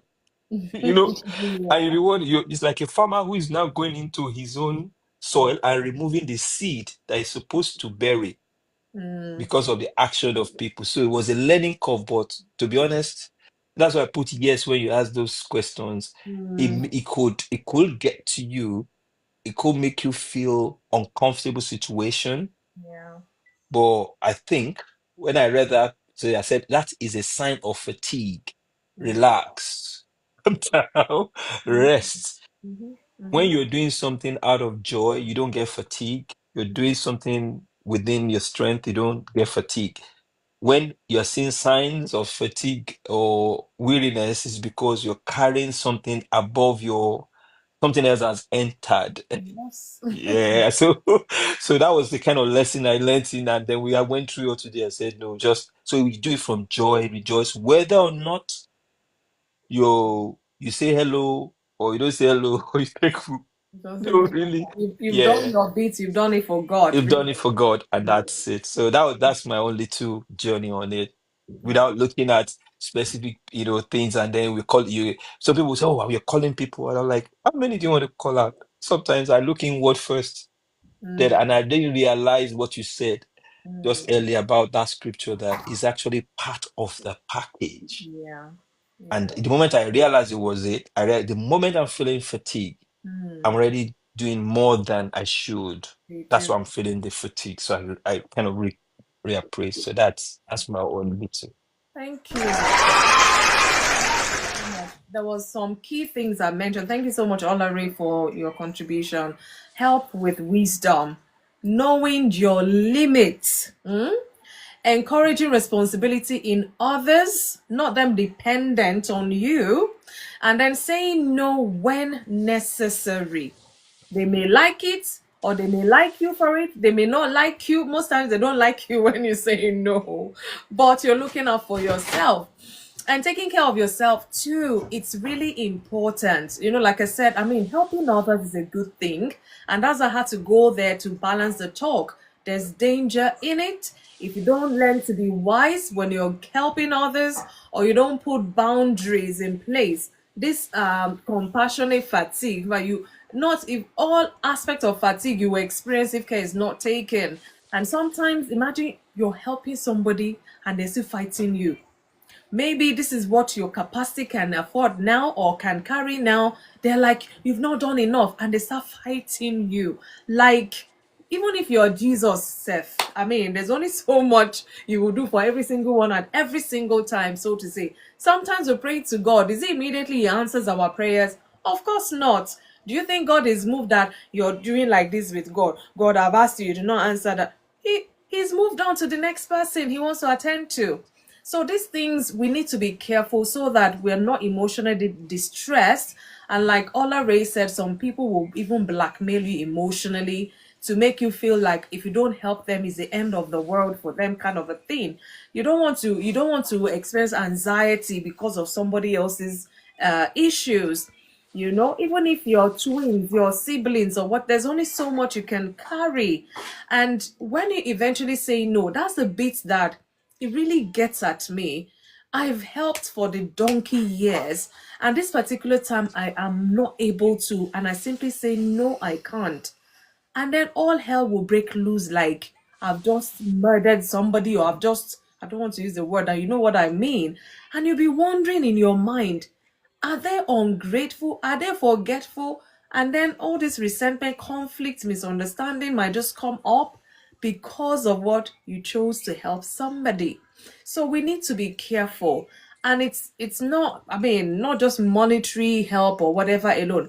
Maybe somebody who is really sad and you're always there giving them that shoulder to cry on, and it's not like even your spouse or your family is wondering, are you not a therapist? This person morning, afternoon, night, evening, day, every time, always calling you, crying and this and that. And they'll be wondering, have you not done it? Are you not even tired yourself? And then you're finding hard to say no to this person to give you a break, or you're not helping them to be responsible for themselves. Because it's fine, you want to talk, let them talk, pour on you, but a time would come that they would have to pour on themselves or find elsewhere because it gets too much. And you're human as well, there's only so much you can take. So we need to know when to say no, know your limits. Don't go out of your, imagine going to borrow £1,000 now to come and give somebody, and chances of you collecting that money back is not guaranteed. Don't go out of your way to do that which you know that you're not capable of. They would understand. Let them fight you if they have to, meaning they lack understanding. So don't push yourself to the extreme just because you want to help somebody. No matter what, know your limits, say no when necessary, take good care of yourself as well. Otherwise, you will burn out. You will burn out. And there is no help that is too small. Help is help. As long as you're rendering it, you're giving it, whether voluntarily or it's costing you or whatever, help is help. And be wise. I talked about be wise, not wary, because wariness might come in there. Help build, help with boundaries. Put boundaries in place. Somebody always coming until you say, if you don't say no to some people, they will never stop disturbing you or they will never stop coming to you. So we have a lot of work to do. Helping others is good. Like I said, don't get me wrong, but there's always a thin line. You and I know when crossed to this side, consequences. When crossed too much to this side, even consequences, more consequences. So God will help us. I don't know if anyone wants to say something. Let's see who else is there. Otherwise, it'll be a short one tonight. If I might just say one thing that I just saw as you were speaking, something just hit me recently. We used to preach those things, but I don't think we really actually looked at it deeply. Okay. And it kind of struck me again, and I realized that that's why people who recently began to kind of tell you about Arunjile, all those things and all that, they're trying to tell. Because I was looking at the what was it? And I realized that, wait a minute, God helped the Israelites out of Egypt, did everything, but they forgot. And see those heavy things he did. I don't think I've done anything that great to anybody's life. And I'm a whole nation. Can And you I'm looking at imagine? that Oh, psalm, if it's one person, now imagine. a whole nation, what Psalm 106, and they were saying it that, and the guy said, he said, we have seen in 6, we have seen even our ancestors did. We have done wrong and acted wickedly. So it's a wicked act for people to do those things. But I was not looking at it that this thing had been before. There's no new thing.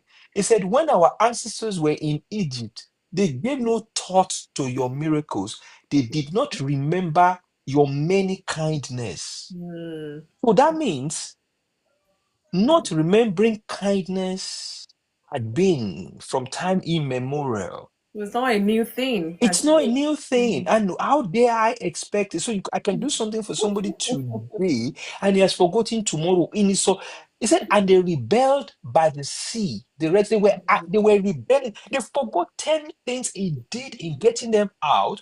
They got favor in getting those things. And when they were faced with Red Sea, they abused him. Three things. Yet he saved them for his name's sake, to make his mighty powers known. Then he rebuked the sea, he dried it up, he led them through that and all that. You would have thought afterwards, you will forget this. Still did. Facts.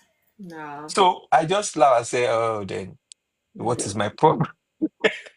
Not This helping is, us really. yeah. It's hard. We're human beings. We also have flesh and blood flowing through our bodies and all. And we know that some people, no matter, even if you give them your head, they still want your whole body. They can never be satisfied, or they've forgotten how you actually removed your hand and gave to them just 2 weeks down the line.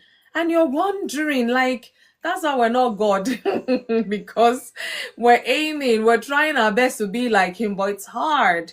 Some people, in fact, some people have vowed never in their life to help anybody again because of the dangers they've gone through in helping people.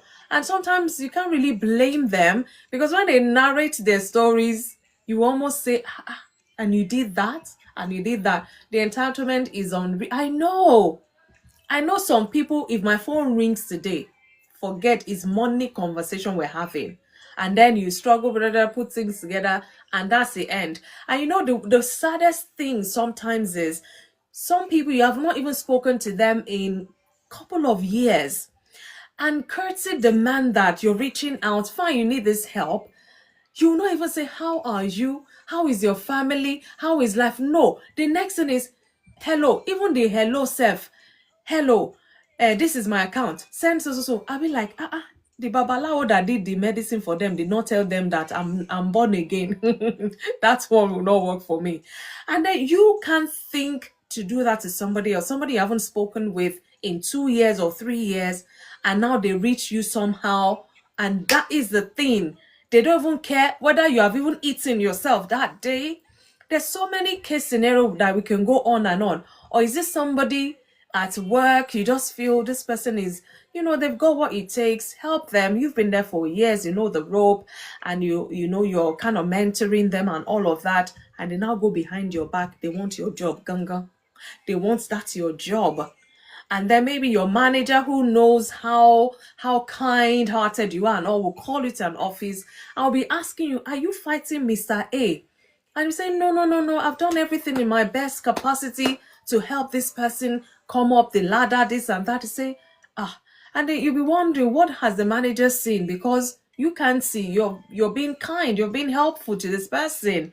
And then the manager just hits you straight like, look, this person wants your job.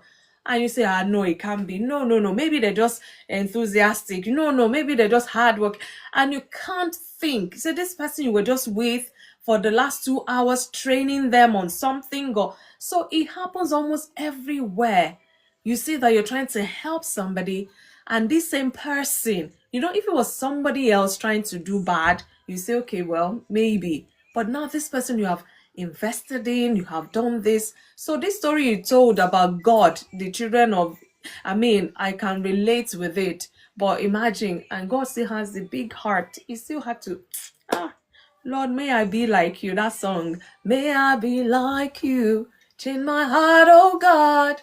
But human beings would retain that mind for you. So it's amazing. We need to be careful. Thank you, Olari. Oh, thank you so much. We need to be careful when helping others. And sometimes that's why I love it when, was it Leslie or somebody said, check your spirit. Because sometimes you go and help somebody, and you and the person you have helped will get into trouble. Then you tend to wonder, but it was a good thing you did. But then, did you just do it like, you didn't think deep about it? Because sometimes when we just do out of compassion or out of sympathy, we need to be careful. It's good to have compassion, it's good to have sympathy, but when you're now doing for someone, you really need to be careful. I mean, there was a case that I mentioned some time ago of this person. They go by this store all the time and they see these homeless people, some with their fags, some with all sorts. And you know, definitely these people are hungry. So, would you rather go into the store, buy food, and give to them? Or do you want to give them money at the risk that if you give them money, instead of going to buy food, because their stomach is empty, they will go and buy drugs, no matter how small, how big it is. And this woman felt that day just gave the person money because she was rushing somewhere, whatever. And then when she came about, because this person's always there, you know, and then she asked, "Oh, how is this person?" They say, "Oh, he passed on." How? Passed on how? Said, "Oh, he overdosed or something." And her heart pricked her like, could it be the money she gave this person that they went to use to go and buy, the drug that they used to overdose? So you can imagine whether it is or not, she will never know till tomorrow because the person is dead and gone. And she was almost blaming herself. Hey, if not for time that day, I would have gone in, buy food and give them food rather than give them money. So sometimes your mind is trying to do good, but at the end of the day, it doesn't turn out to be that good that you intended. So we really need to be careful when we're helping others, or even when we are receiving help. We need to be careful as well. Imagine somebody say, "Oh, I want to bless you with this. Oh, I just did this to help you." Fine, you're in dire need and you accept that. And then in 2 months' time, they're coming back to want you to repay them, or they want you to do something just because they did that.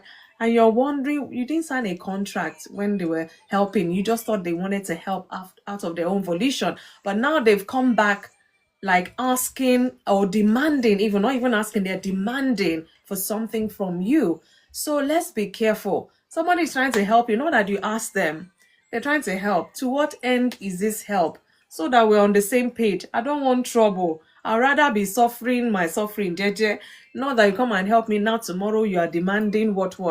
Because we've had thousands of cases where people will genuinely help, and then somebody will come, "If you don't help me some more, I will shout to the whole world that you tried this or you did that." And truly, some people have been arrested because of wrong accusation from their helpers. We can go on and on with these stories, but the bottom line is, when helping, preserve your dignity, preserve their dignity. Don't let it diminish. Know your limits, set boundaries. Some people, if you don't spell it out, they will abuse it. Say, "This is a one-off, I'm helping you out of the whatever of your heart. One-off that I'm helping you. I hope it helps. I hope this." Let them go their way. Because if you don't, you'll be surprised to see them same time next month or same time next week. Because sometimes people are just, they're just people, and you can never predict their actions or reactions, or the way they will treat you or the way they will behave. Fine, it's not the person you help that will automatically help you back. Most times it doesn't really happen that way. You help this person, somebody else will come and help you. You help another person, a relative can help you. So these things, there's no cut and paste to it. As long as you giving the help, you're giving it genuinely from an open and honest heart, and hopefully they're receiving it genuinely, open and honest heart as well. We can only hope and pray so that our helping people will not put us in danger, or will not even put them in danger as well. So I don't know if there's any other contribution. Otherwise, honestly, we can call it a night. It's been such an interesting talk.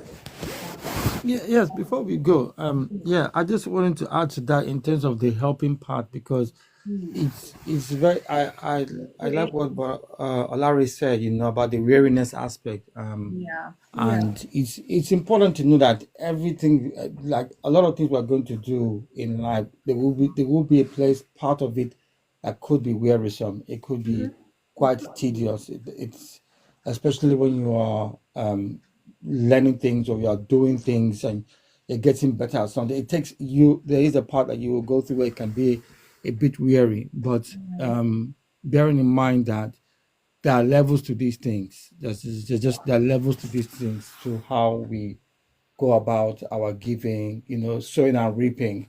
And I think one of the important things in helping other people, that in a sense, why the scripture actually says more blessed to give than to receive, is that ultimately when we're doing these things, we're actually helping ourselves. It's just that the harvest that we are sowing towards is that's what we're going to reap later on. So when we're helping other people, when we're doing certain things, that's what really, when we're giving or we're helping people, we're not doing it for them per se. We're doing it as unto the Lord. That's the real part of our giving. When we're doing this, we should recognize that we're doing this as unto the Lord. Or else, if you're looking at human beings, you won't do it. The human beings can be nasty, Oh my really, really goodness. horrible.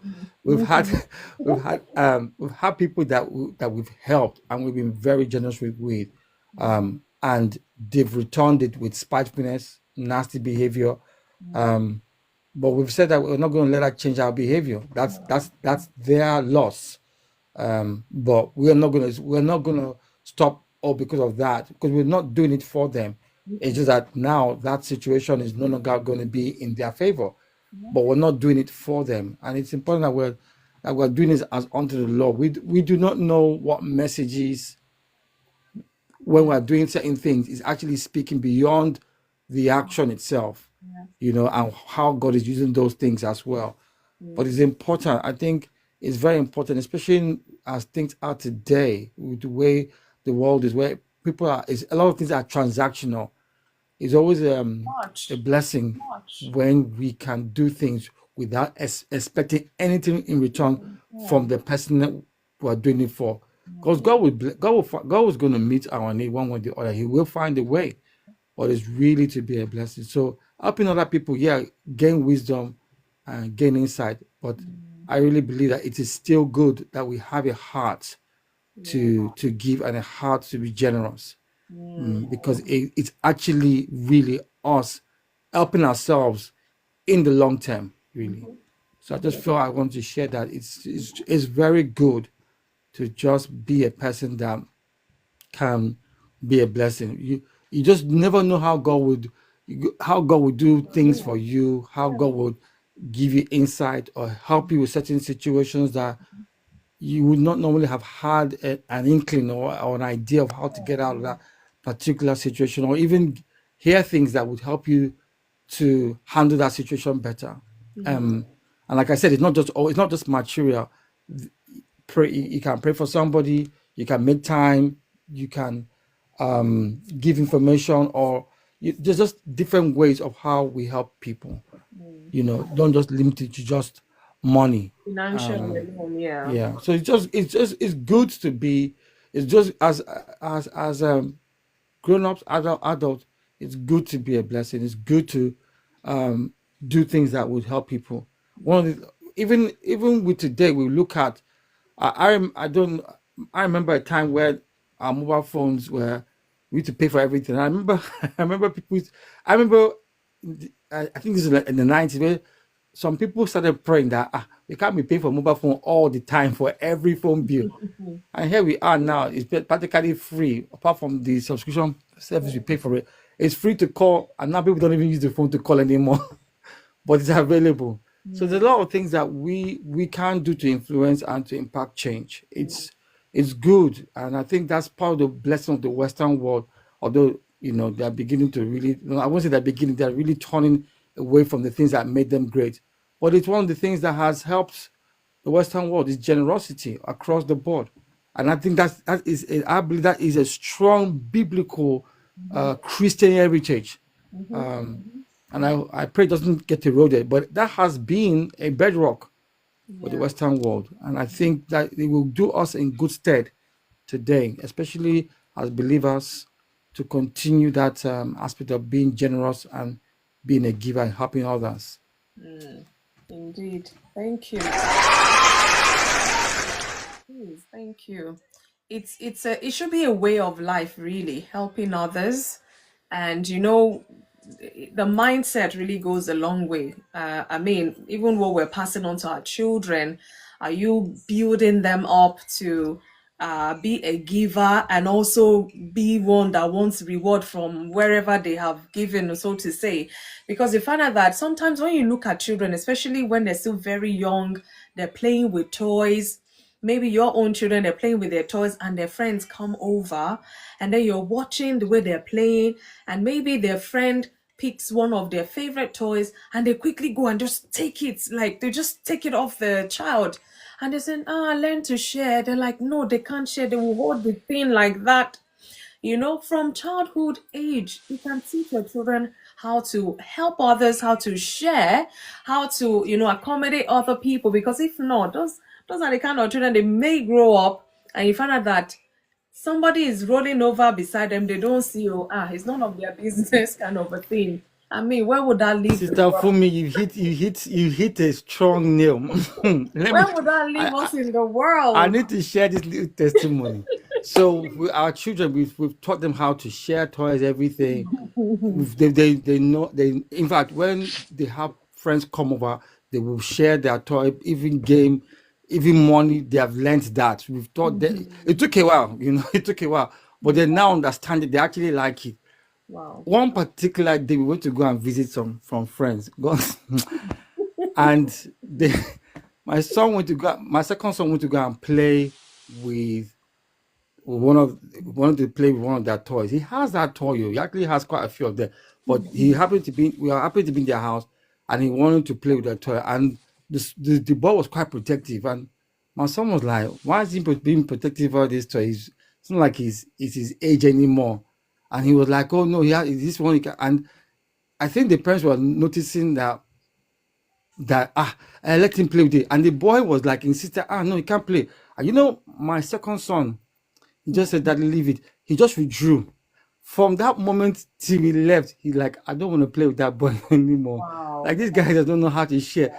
And he's older than me. He didn't his parents teach him how to share his toy? And he was just insisted. Do you know, till today, my son does not want to go back to that house again. One It, experience. it was yeah, and he has that toy. He has a lot of it, but for him, it almost became strange. Like, why is it being so difficult about a toy that when I'm gone, he can play with it anytime he wants to? Yeah. And Oh. after that, he's like, he actually told that when we go home, he said, "Don't let me go back there, please. I don't like that." Imagine, wow. Oh. And he has not been in there since. So I was like, even children can recognize it. And he was younger than this guy. And I was like, wow. I said, okay. So I just want I think I Yeah. thought they share These that things can it be has a taught. powerful impact. Yeah.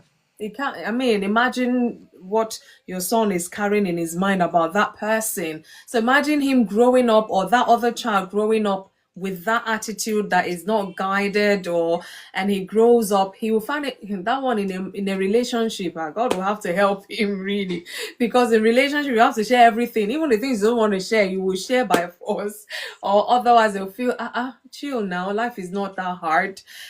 So let's help one another, help our children as well to create that culture, and help them with wisdom, boundaries, all the things we've talked about, so that they don't just say, just to help or just to share or whatever. Because sometimes, like we said, the dangers in it. It can get people in trouble, or you can get yourself in trouble just wanting to help. So you have to have discernment, really, when it comes to these things, especially when it's something sensitive or something very deep as well. Like we say, it's not just money. You can help people with money, but there are so many aspects you can help people as well. Thank you. And even within the family, in-laws, relatives, and all of that, you have to be careful when you're trying to help them, so that they will not come and bring conflicts in your home because you've tried to help them for whatever reason. So God helping us. Olare, you want to say something? Yes, yes. I just wanted to thank you for that. I just wanted to buttress what Leslie said, that the bedrock of Christianity is actually centered on Mm, doing good, giving, and all that. And help is actually much more than money. yeah. I think where we probably need to adjust is the wisdom Mm, to apply when it says, "Do not stand short for your neighbor," to go to the door and all that, Proverbs 6:1 and all that. But if you see Second Chronicles 26:15, he talked about how he made engines, invented cunning men, and then it says to be on the towers and all that, the bulwark, they were shooting arrows. And it says, and his name spread far abroad, and he was marvelously. Another translation says, and he was greatly helped. Is that same word? Yeah. So helping is great, is good. He was greatly. So what that means is you and I got to where we got to today because we received the help of God. He was great. He said he was marvelously helped till he was strong. So helping can't have anything. That's why that I had to go back. I said, where is this problem coming from? Because I got this far because the help of God came my way. In Genesis 12:2, sorry with me and scriptures, Yeah, he that's talked about us being blessed to be a blessing, which is still the same help. So in my head, I'm thinking, okay, if I'm this much blessing coming to me is because he wants me to be a blessing. The guy who gave me getting strong was because he marvelously has helped me forth. Then why am I? Why is everybody hurting? Let me tell you something. When you were talking, I laughed. I said, I thought I had known hurt until a certain level of hurt came again. And then God said to me, you need to grow. Now, what am I saying? Because a dead man doesn't feel any pain. You will give to an extent. Maybe you did a party for someone, your friend, and all that appreciates life until you do something to someone who hates you and is showing you the hatred. And yet you will see another level you'll be of hurt. shocked. And they will say, I thought I've overcome. So then I realized that helping was not in money, but it carries itself with an emotion. And explain what I mean. Yeah. About 18 months thereabout or something ago, I did a crusade in Warri, gave an Ugeli 500 bags of rice, 200 bags of rice in Ugeli, paid school fees, the heavens open, everybody was there, and I didn't know them Switch it off. and all that. And I thought to myself that, finally, I am obeying the scriptures. Finally, we're doing great things. I don't know them from nowhere, this and all that. So I went back with my shoulders and gave me the names, the plane I sent it. I was proud of myself in the plane. I'm flying back. I said, Lord, I've helped humanity.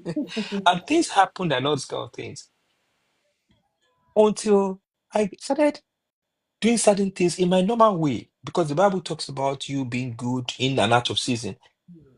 Things that were not even as much as those other things to other people, and then they paid me evil back for that. And the hurt was mine. I'm like, why am I feeling this way? I've done more than this. I can't beat the money. Then I realized that was when I began to realize that no, it's because it's easy when people come to us and say thank you for what you've done. How do you feel when you help people and they can't even tell you thank you? Then he says, how do you feel when you helped them yesterday and you're supposed to help them today? You're not in that position to help them and they abuse you with that. Or you helped them yesterday, said thank you. You helped them today, they said today's zone is less than yesterday's zone. So What's your no. So there are different levels of it coming, but the foundational thing I got was help is good. Help came from God. I got this far because I was helped. And Paul said, I am what I am by that help, by that grace of God that came to me, everything that He made. So if that is it, we are supposed to be channel of blessing to others, irrespective of how they pay us back, because the reward is actually coming back from the help from God. So that's just my own last kind of contribution to say that help is good, help is great. Thank you. So whether they repay you back, whether they say thank you, whether they appreciate it, like we say, just do it as unto God because you have the capacity to help at that point in time. God is the one that will reward you, and God will use people that you don't even know to come and help you with some things or most things, really. Because sometimes, there's some prayers you haven't prayed, and some things just happen. You wonder, why did this thing happen? It's a good thing that's happened. And you know that it's not that you knelt down and say, Father, let this thing happen. And it just happens, and you're wondering, this God. So he knows whether people say thank you or not. Please do not be weary in doing good or in helping others. Thank you so much, Olari, for adding that. So I thought we'll round off, but Elder Debbie came in, Emily came in, Minister Sarah came in, and these are my people in my community. If I don't hear from you, I don't know how well I'll sleep tonight. So talking about helping others as much as you can, that is within your capacity. Help FunmiRoyal with her goals today. So maybe I'll have to start getting used to saying this once in a while. Help me with my goals today, please. And if you can send a heart to me, honestly, I really appreciate that. Apart from the tappings, thank you so much for helping me build this community as well. And we're making waves. Sometimes after the live, I don't even go to sleep until an hour plus later. Some people will reach out, some wanting to talk, some asking questions, and I'm typing away. My husband's like, I thought you finished your program. I said, hey, this is the program after the program. So thank you all so much for helping me build this community. It's only God that can reward you, because all this small token, I'm just saying thank you. It's my own just saying thank you. I cannot reward all of you. Thank you from the bottom of my heart. Thank you. So I'm coming to Debbie Gazim Gaga. Elder Debbie, we're talking about helping others today. We've looked at the dangers, the advantages, the boundaries, and all of the thing that it entails. And like Olare said, helping others is a good thing. And my question is, can helping others help preserve their dignity, or can it diminish people's dignity? And what I mean by that is, you're trying to help somebody, by the end of the day, it just appears like their dignity is kind of diminished because of the help you rendered, or it feels like you help them preserve their dignity with the help you've given.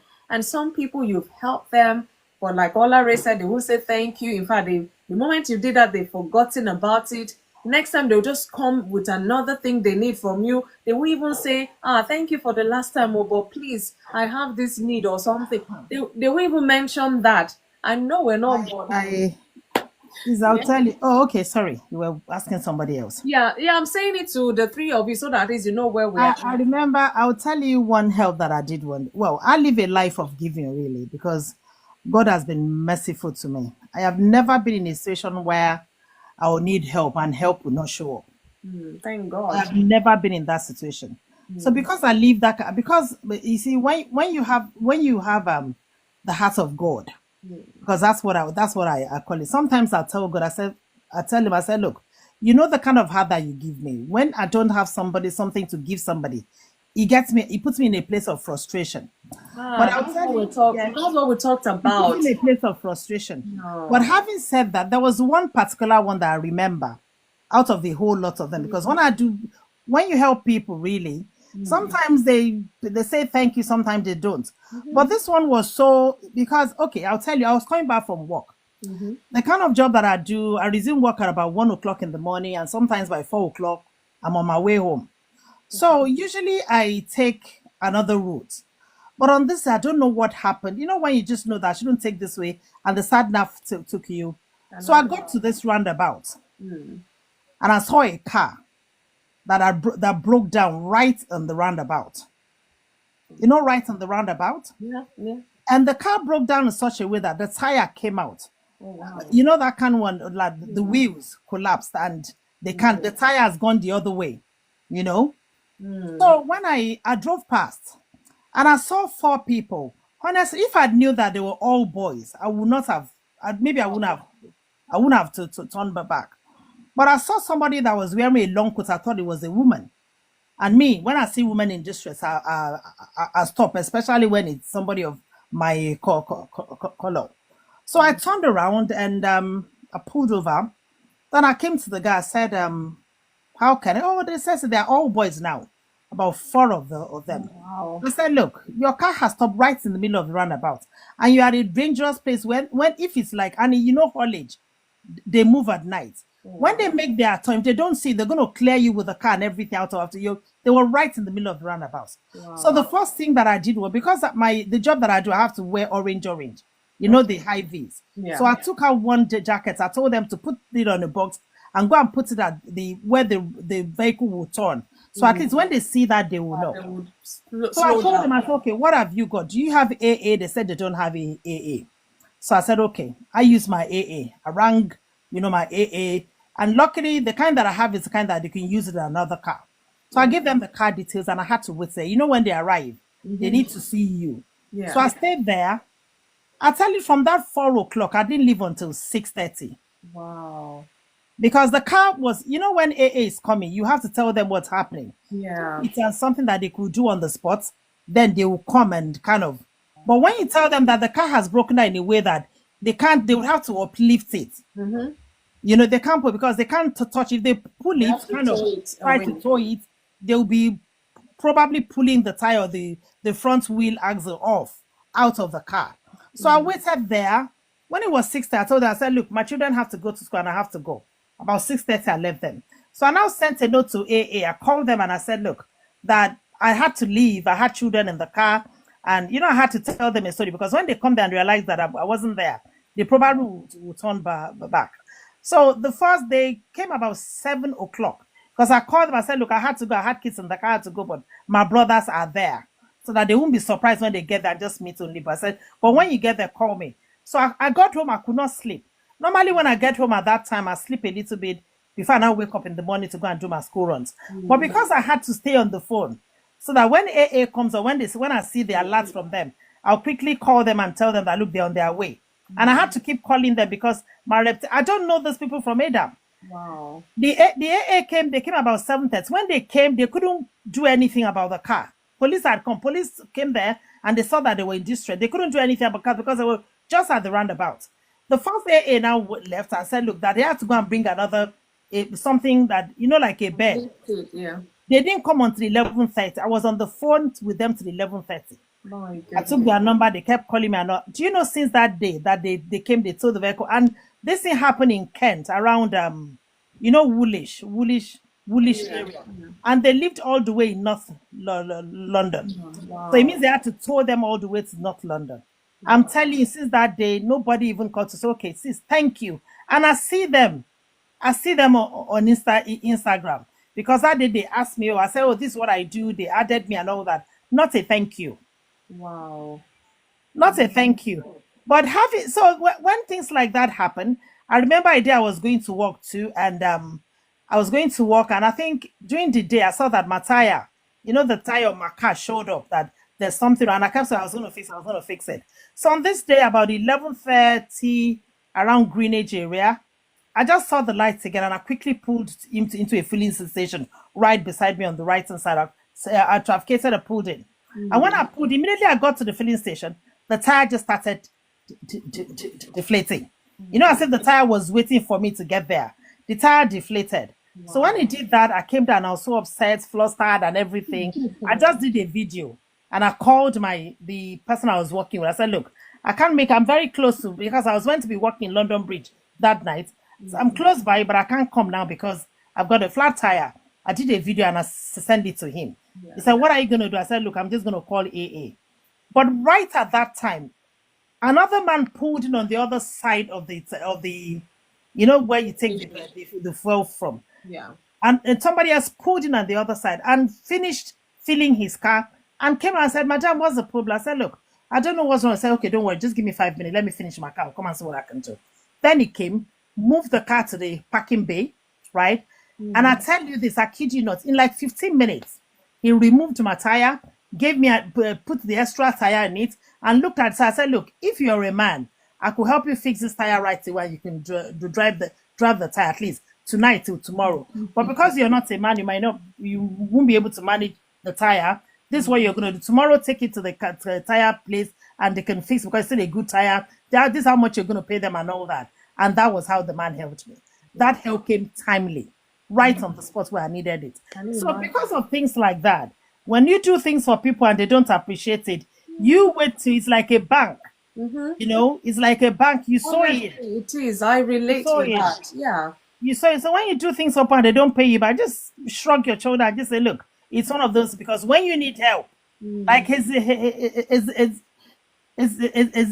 like I tell people, I said, look, when Elisha went to Hezekiah and said, you're going to die, Elisha wasn't the one that helped him pray. It wasn't him that told you need to pray. The Bible records that he was the one that turned his face to the wall. And when you turn your face to the wall, it means that it's now between you and God. God, yeah. It's between you and God. It doesn't have anything to do with, it's now between you and that your maker that knows you in and out. You can't lie, you cannot pretend. Human effort, the arm of flesh has failed you, and daddy is now you and me. Now there's nowhere for me to go. I'm at rock bottom, there's nowhere to go. And he reminded God that, look, Father, remember the good things that I've done. Remember my good works. And the only way you can turn around and do that is that you know that you have a good record. You have something you can remind God of, that, Father, this person needed help at that time and I helped. This other person needed help and I. So because I've done those things, somehow, Father, remember me today and send help. And I can bet you, he will send help. He would send help. Indeed. Thank you. Just remembering all the tire scenarios with me as well as she was sharing with us. Thank you, Emily, so much for that contribution. Honestly, just like we said, you see, money, there was no money transaction as such. So it's not really money help that we I even offered to pay him. I offered to pay. They said, no, I'm not a mechanic. I'm just somebody that I'm mechanical. They kind of know how to do all those things. But it's no big deal. He refused. Correct. He refused. Thank God. Thank God. Thank God for that. At least he came through for you when you needed that help as well. And he used a stranger. You see what I mean? Sometimes people we help, we don't even know them. Our path may never even cross again. Do you understand? And then likewise, God, if I remembered this tire thing you were talking about, did I finish work or I was going? I can't remember. And even me too, I had to put into the filling station. And I just parked there. I was looking at this and I said, I just said, these were the things my father taught me when I was much younger, and I thought he was making me suffer. I just brought the spare tire and I'm like, I have to do this. But the problem I had that day was turning the nut to open. It was too hard. I used my foot. In fact, I was feeling pain inside my shoe. I'm like, how am I going to do this? I can change it, but loosening that knot was now my issue. So I was just looking, I was frustrated. I had to call work. I think I was going to work. I called them like, I'm just 5 minutes away, but this has happened, because I'm one of the early people that have to get in and all of that. So they said, okay, Fumi, take your time and all. I'm like, would I not call my husband? I can't remember where he was. Would I call him now to call my help? What would I do? I was looking from nowhere. In fact, it was even an elderly man. I felt ashamed because I'm young. This elderly man just pulled next to me. He said, what's the problem? I said, I'm trying to, I brought the spare tire out. So he knew what I was going to do. And he said, oh, so you can. And this man, I don't know what kind of shoe this man wore. Even he too could not do with the hand. And then he just did bam, bam. The thing on loose. I'm you like, need to know what to do. I'm telling you, I was looking, I said, but this old man, he seems frail. He seems fragile. But the energy or whatever in him. So he managed to, I said, okay, maybe I'll try that. He said, no, just stay. You're a lady. I'm like, if you were not here, I will have to do this. So, and he helped me. And I'm like, my God, I felt good. I'm like, I didn't have to disturb my husband to come all the way and all of that. Because I'm like, just tired. Like you say, AA, would I not be calling AA? Because no. So I just... 3 hours to come. 3 hours, you have to stay there. No, imagine, I would have almost finished work. So the man helped me. I said, you can manage that and then fix the tire after work. I mean, no problem. So that man, if I see him, in fact, as I was talking, I'm trying to remember his face. It was a stranger that I don't think my path has crossed his way since then. So you never can tell. Don't say because, they didn't, just like Emily said, Ola Ray said, Leslie said, if they don't say thank you or whatever, just do it as unto God. The day you will need help, God will bring men, women your way that you probably don't even know. And if he brings people that you know, the kind of help that he will use them to give to you. Even you know that, no, this is the act of God. So thank you, Emily, once again. Thank you. I'm calling to Debbie and Minister Sarah. At least now what we're talking about, helping others. So Debbie, I'm coming to you. What is your take about helping others? What is your take? Let's hear from you. We want to hear those fire nuggets.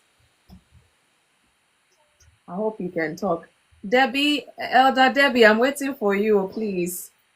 Let me see. Okay, maybe she can't talk because it's on like. Mm. Yeah. Okay. Minister Sarah, I don't know if you can. Okay, she's unmuted. Elder Debbie, how far now? Good evening. Good evening. How are you? Yes. Happy Bank Holiday Happy Bank Monday. Holiday, everyone. Yeah. Same to you. Uh, I think when it comes to helping others, it's a good thing. I have been helped by God, by men, by God through men. That's the right word. Okay.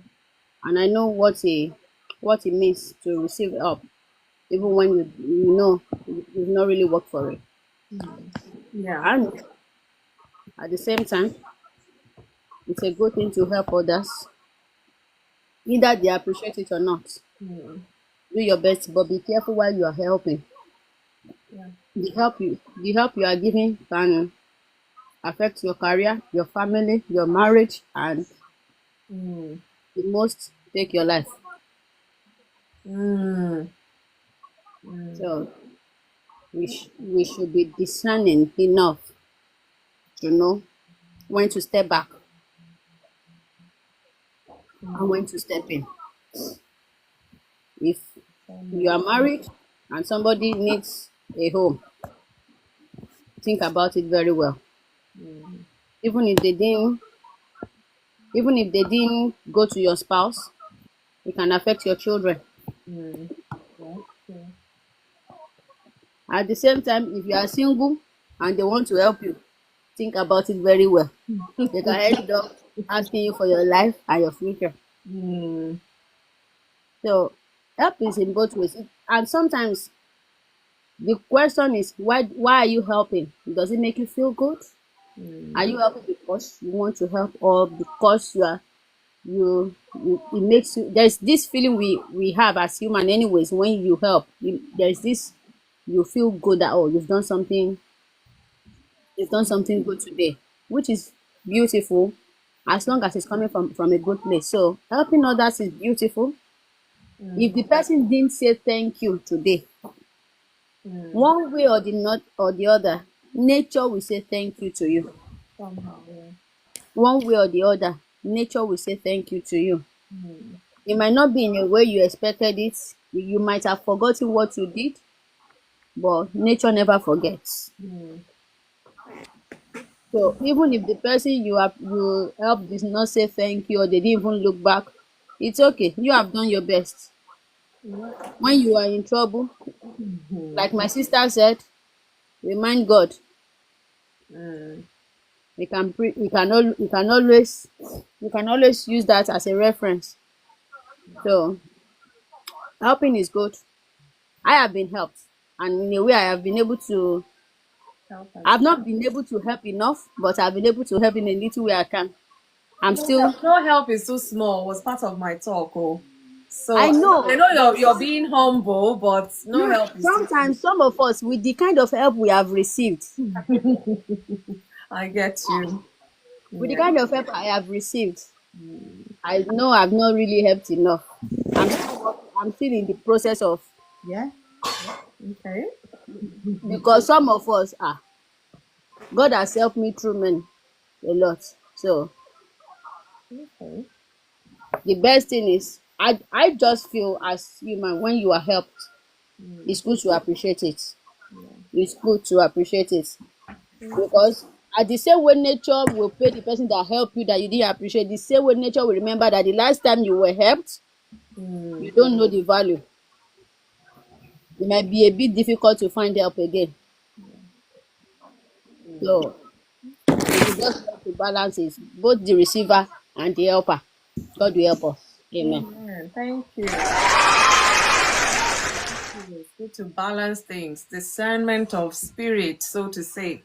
Or people who might not be people of faith, you have intuition in you. Something tells you this help, be careful, or this help, wait, or something in you is telling you. Because some people I feel, I'm not a Christian, I don't know this Holy Spirit people are talking about, whatever. It's good, but you have intuition. listen to your intuition. What is that inner core being? What is it asking you to do in terms of help for that person? So thank you so much for that. So, Minister Please, Philip, I'll say something. yeah, please. There is no such joy that like helping somebody that can pay you back.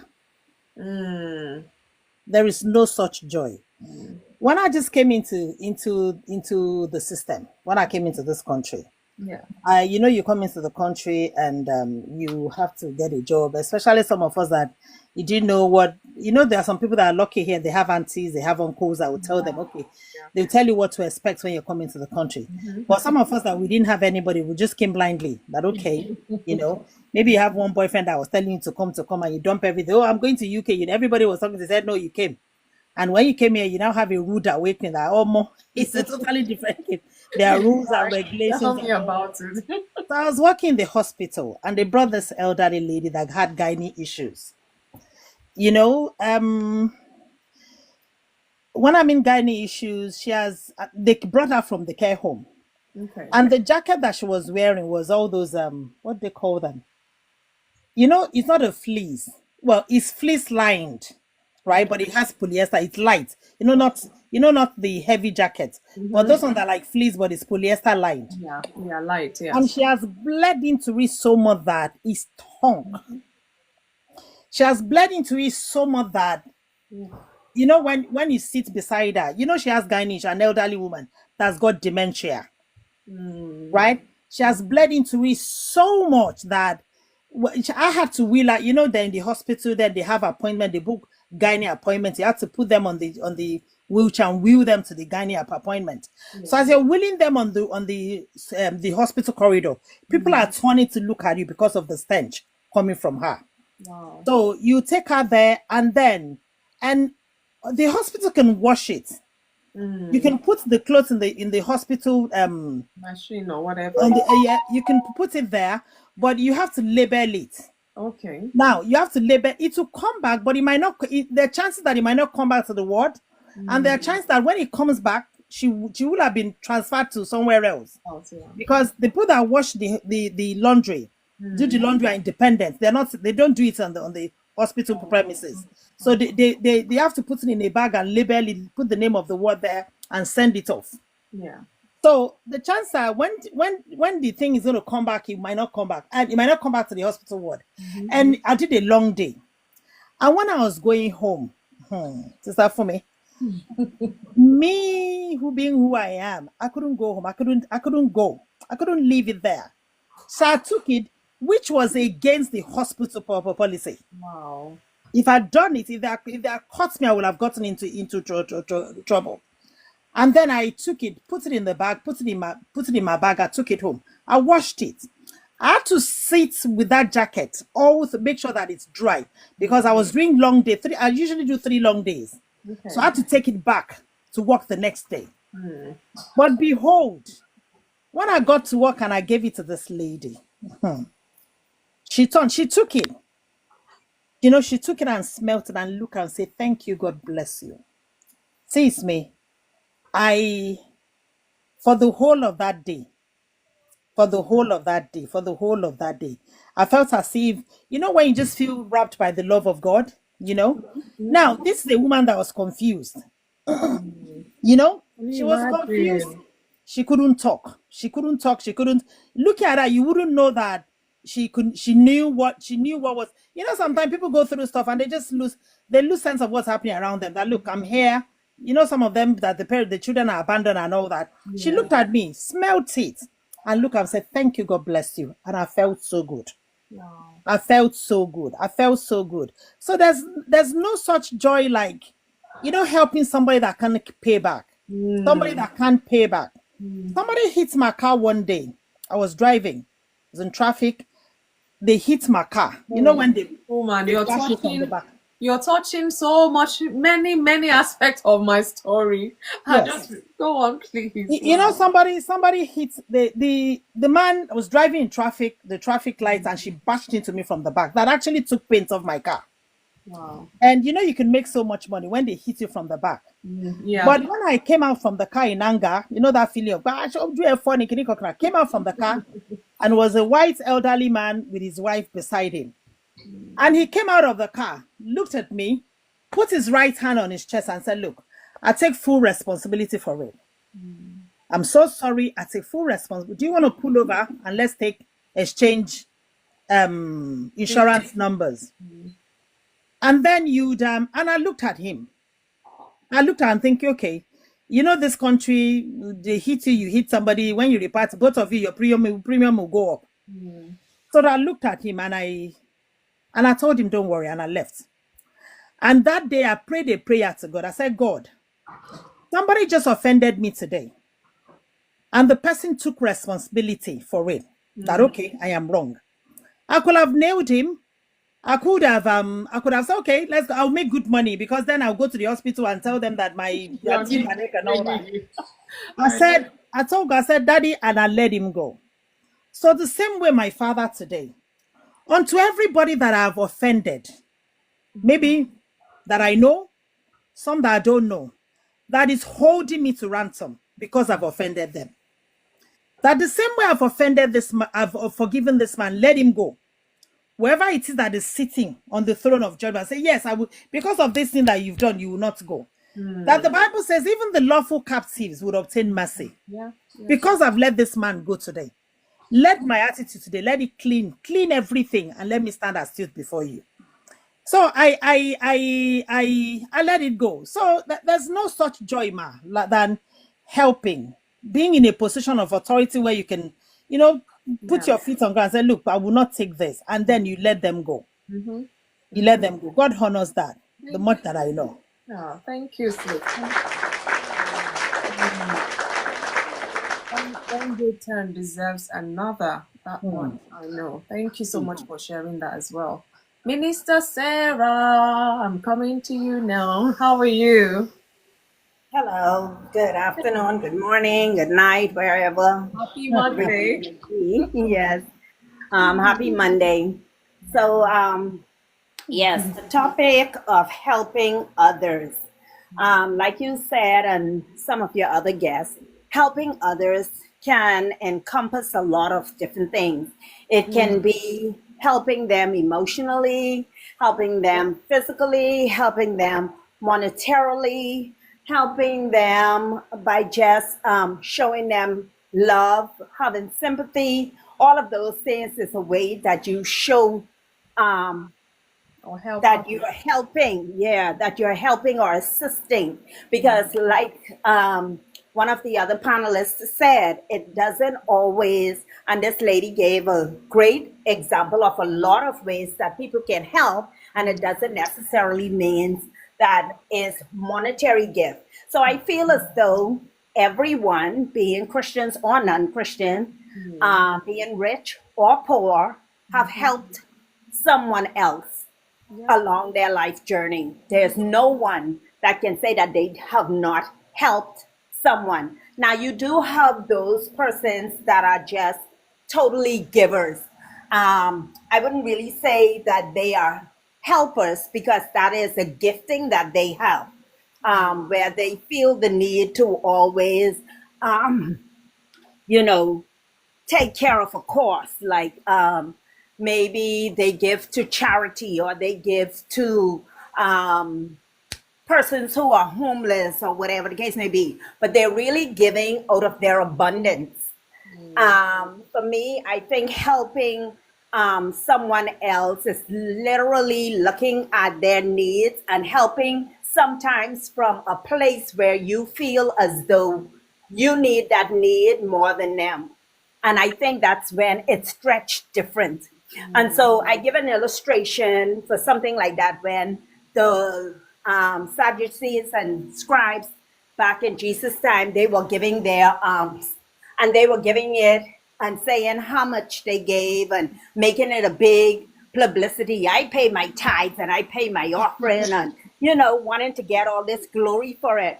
But then Jesus said, there came a widow and all she had was a mite. And he brought that illustration to his disciples and said to them, do you see her? She has given, do you believe that she has given more than what all of them have given? because it's not until you give where it hurts that it's really like that real giving. That's just my perspective of it. And like I also said, giving can be a lot of different ways where we give because, like the lady said, we can see somebody that needs a place to live. Just on Saturday, somebody came into a live that I was on and said how him and his wife they got to occupy this 3-bedroom, 2-bath, 2-story home from a stranger, a person that didn't know them. And he said that they had just met, and just through talking, she was able to say, you know, something, I can help you out. You say your wife is in hospital and you are not working, she's not working, and you got put out, and you and the kids are now out on the streets living in, you know, derelict vehicles, wherever, abandoned buildings, wherever you can find shelter. Well, I moved into a home that is better than where I came from, but it's not run down or anything. I know that you can't rent it. And so what I'm going to do, if you would stay in it and maintain it to the best of your ability, I'll give you a job because I own a business, and that will be, you will be able to provide for your children at least until your wife comes out of hospital. When she comes out, I'll try to see if I can find something for her to do until you guys get back on your feet. And so that is helping. That is helping. Maybe you might see a person that is walking down the street and they have 2 or 3 bags in their hands, and they're getting ready to drop them. And you just say, you know, Mom, can I help you carry your bags up the stairs or up the road, whatever. All of that is helping, you know. But then there is, I think when people think about helping others, they always think that it's something monetary. And when it comes to that, like Debbie says, you have to be wise in your giving and in your spending. It's being stewards of what God has blessed you with. Because like she said, if you're married or unmarried, like me, I'm divorced. I have 3 kids. Yes, I've helped people by giving them money. Sometimes is come and stay with me until you find somewhere to go. Maybe it may be picking them up off the road, dropping them wherever they have to be. Maybe it may be me lending them a car, lending them my car. I've even given somebody a car because I had to. Another car, I was selling it, and the gentleman couldn't afford to pay what I wanted for it. And I was like, how much you have? Just give me what you have and you can have it. Like things like that, that's giving. But I have knack for not extending any generosity or help when it's not led or motivated. Because at the end of the day, the Bible also says, do not give grudgingly. So if I have to give because I'm prodded to do it, or I'm pushed to do it, or if I feel as though the person may be trying to take advantage of me, you know, they're not going to get me to do it. Because like you said, I'm going to try the spirit with the spirit, and I'm going to make sense. I didn't come this far. Yeah.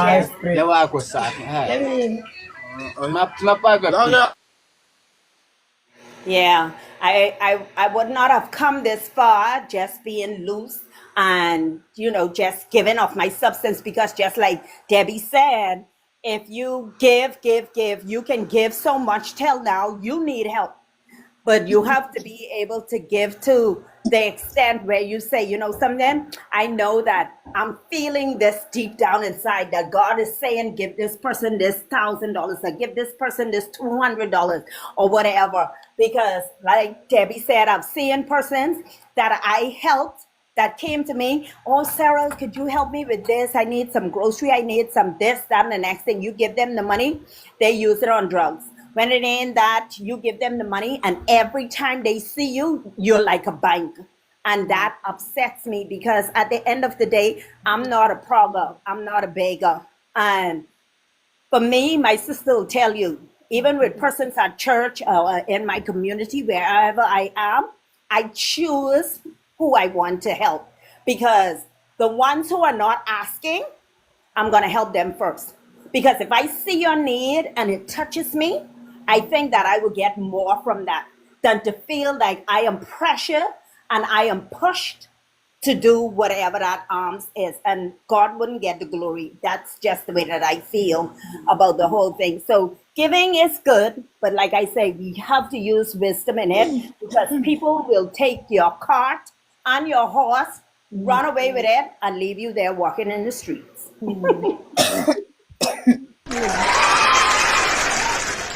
It's amazing. This thing goes a long way. You know, helping others has broken up homes. Helping others has broken up relationships. Helping others, even like we say, it's a good thing. I mean, who doesn't need help? Who doesn't want to be helped, so to say?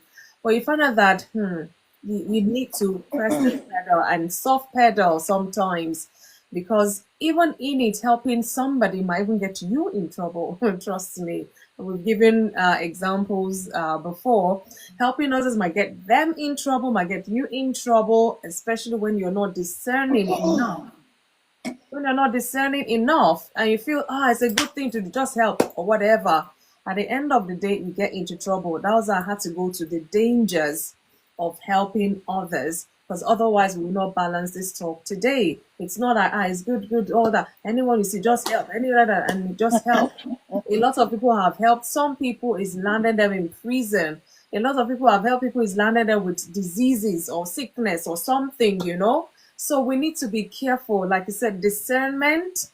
If you don't have that, you have intuition in you, you know, and that's we're not. It's not for faith-based people alone. Even if you say you don't believe in God, that's okay.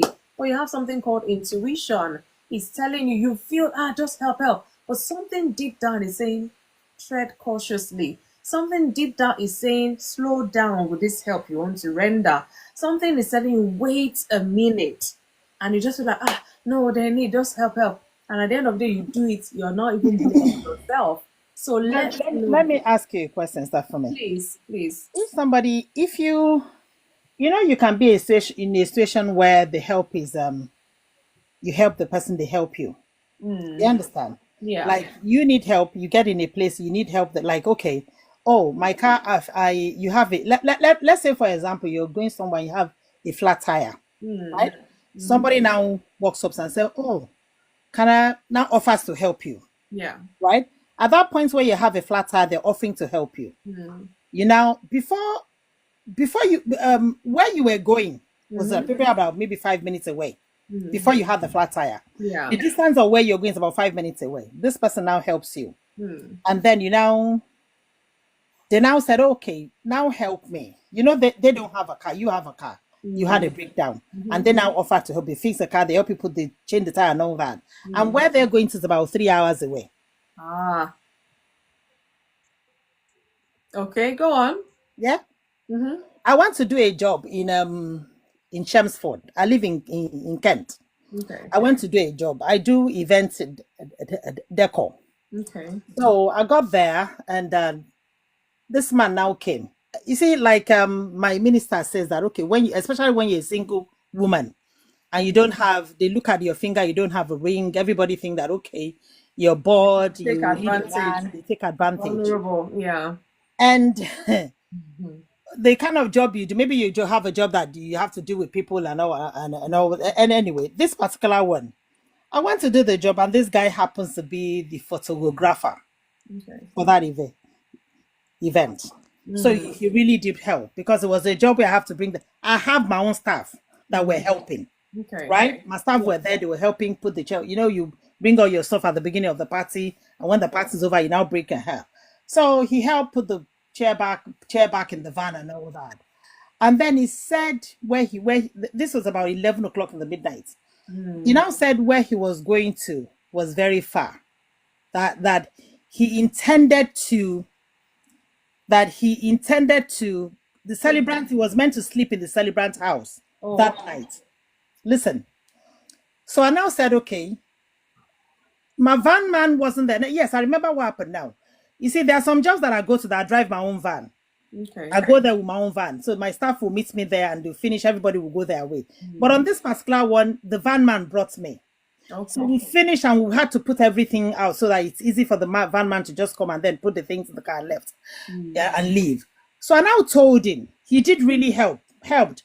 But during the course of the party, he was talking to me where, talk, oh, he just came into the country and all. So I was trying to say, oh, don't worry, you'll be fine. If you have a job and this one that you're doing is something extra on the side and all that.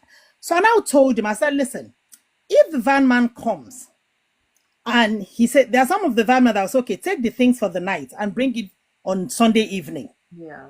Right? Some of them have a key to the garage. That's okay. Go to the garage and drop the things. But this one's a new one. I was just starting relationship with. I was okay. If he comes and I say, okay, take the things and bring it. Come and drop the things for me in the garage on Sunday. So I'll meet them in the garage. Then it'll be fine. I can drop you where you're going. Yeah. So for me, see the scenario. I'll drop you where you're going. But when the van man comes and he doesn't accept, it means I have to go with him to the garage. You get it? Yeah. So when the van man came, I told the van man, I said, bro, I said, no, you have to, that tomorrow he's going to church in the morning and in the afternoon he's busy. So I didn't have a chance. I said, okay. So I told him that, look, this is a scenario I can't help with. It's okay, don't worry. Before I could say Jack, this guy was in front of my car, sat down in front of the car. Oh. Right? He sat down in front of the car and I said, look, I'm not going that way. I'm going to say, oh, don't worry, it's fine. I'll drop, along that. Okay. I said, you're going to watch, we're going this way. I'm going that way because I have to follow the van man to my garage. My garage was embarking. He said, yes, sir, that's fine. Okay. So I took him. I got to the garage. The van man dropped everything. And I told him, Egbon, so we're here now. What do we do? He said, please, can you take me to West Ham train station? And I was embarking. And West Ham is about another 30 minutes or 15 minutes away from me. And then I looked at him and I thought, and we're talking about 12:30 now. Midnight, yeah. Midnight. And at that point, I knew that there's no train. But because he was new in the country, he didn't know that at that point, train will not be running in that direction where he's going to. So I told him, I said, listen, so what do you want me to do now? He said, oh, well, I could come home with you.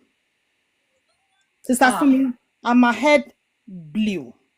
At that point, I almost forgot that, okay, I am a daughter of God. I wanted to show him what was happening, show him a little bit of southwest side. I was so angry. I think Olare talked about, or is it Olare or somebody, or Leslie talked about manipulation. Yes. Go on. So at that point, I wanted to leave, the child of God on the side and show him, well, I've been there before. I can do crazy, so I can do that. Are you kidding me? You're coming home with me. Do you know who I am? So now, as I said, okay, where do you live? Where are you living? Where are you going? Sister me, he was going to South End. That's where he lives. Yes. So I had a choice. I could tell him, okay, come. I even offered. I said, okay, let's take Uber. I said, from the money that you did for the job, they will have paid you something. Let's split it. Let's split the cost. I'll pay half of it and then you pay half. Because going to that side at this time of the night will cost an arm and a leg. So because you've come this far with me, let's split it. And he said he didn't have any money. So I took him. I didn't have a choice. I said, okay. I said, I'm not going to take you to Southend, but I'll take you as far as the Holy Spirit will help me. Because I don't know what to do. I couldn't drop him on the road. I said, when I couldn't drop him on the road and just go. I'll just take him back to the party. Let him sort with the people that brought him there. I said, okay, call the person. He said, oh, I've called him. He's not picking up the phone. I was stuck with him. And I just thought, this is not fair. I told him, I said, this is not fair. You're capitalizing on the fact that I'm a nice person. I told you when you sat down in front of the car that God wasn't going your way. Then he said, I should take you to where you take the train. That this is not fair. Sister me, I took him all the way back to Chelmsford. Drove past Chelmsford. And this me that should have turned to Dartford Tunnel and go all the way. I took him there. Behold, when I got to a filling station, I pulled him the area. I said, as we're going, don't you know they said he doesn't? I said, okay, I'm sorry. I can't do this. About an hour driving, says. No. I pulled over, I told him, please, you need to get out of my car now. You need to, without due respect, I've tried. As much as I felt guilty that, okay, something could happen to him or something, I had to stand. You know what? I said, just come down. And he said, thank you, he dropped. Do you know when I saw him the next? He said, thank you for when I saw him at another party. I saw him again at another party. That was after he was sending me message on WhatsApp and I didn't reply him. And then I said, well, thank you for that day. It started raining and I just had to walk home. Wow. Stephen, did you hear? I just had to walk home. So he knew where he was going. The area where I dropped him, the area where I dropped him was where he knew. But because he was capitalizing on the good person that I am, I think he has noticed that, okay, this person is a nice person. She's not going to drop me on the road. He wanted me to take him to the front of his house. Can you see? You understand people now? I think so, that person is even confused. He wanted to even go home with you at some point. No. He thought maybe he thought that, okay, let me sit in front of the car. Maybe she would take me home. Do you understand? You know what? So sorry to butt in. Yes, sir. Safumi, Yeah. no, it's not confusion. So it's called manipulation, and that's why if you see from the beginning, the onus is on you. I had that 2 hours. I said earlier that for 2 weeks, for 3 weeks, this morning I had to review that. I said to my team, I said, tell me where I'm wrong. I'm here to help. This is just tell me, then I'll take that, I'm here to learn because sometimes we win, the other times we'll learn. I'm a learner. Mike Murdoch said that in 10 seconds while we're flying. I'm always learning. I want to learn from everybody. But the thing is this, I discovered. It says, don't grow weary or be fatigued. So he's trying to bring the honors back to you that you need to be smart. You need to be up guard. Like Sister, our minister said, you need to be at alert. Your discerning had to be up.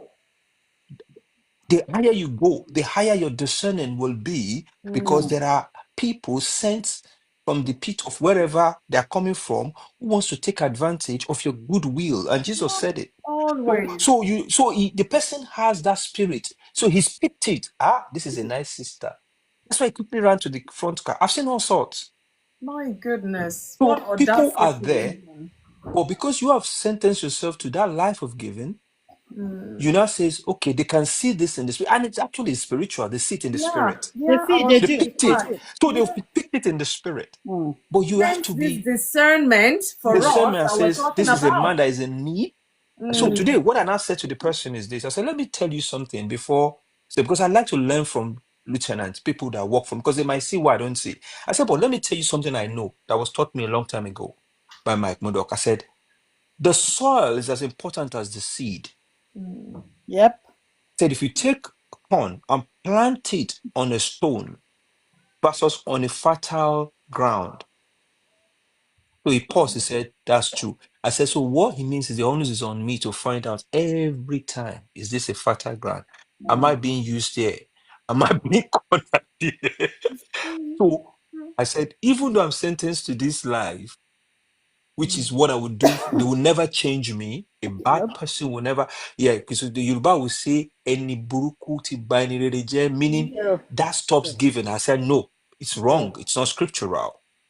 But for me, I will know. But what it means is I have to put up my discerning guard to know, because there are very terrible. This story you just said, if everybody brings that story here, you'll be wondering, it seems as if they actually will sit down and be watching.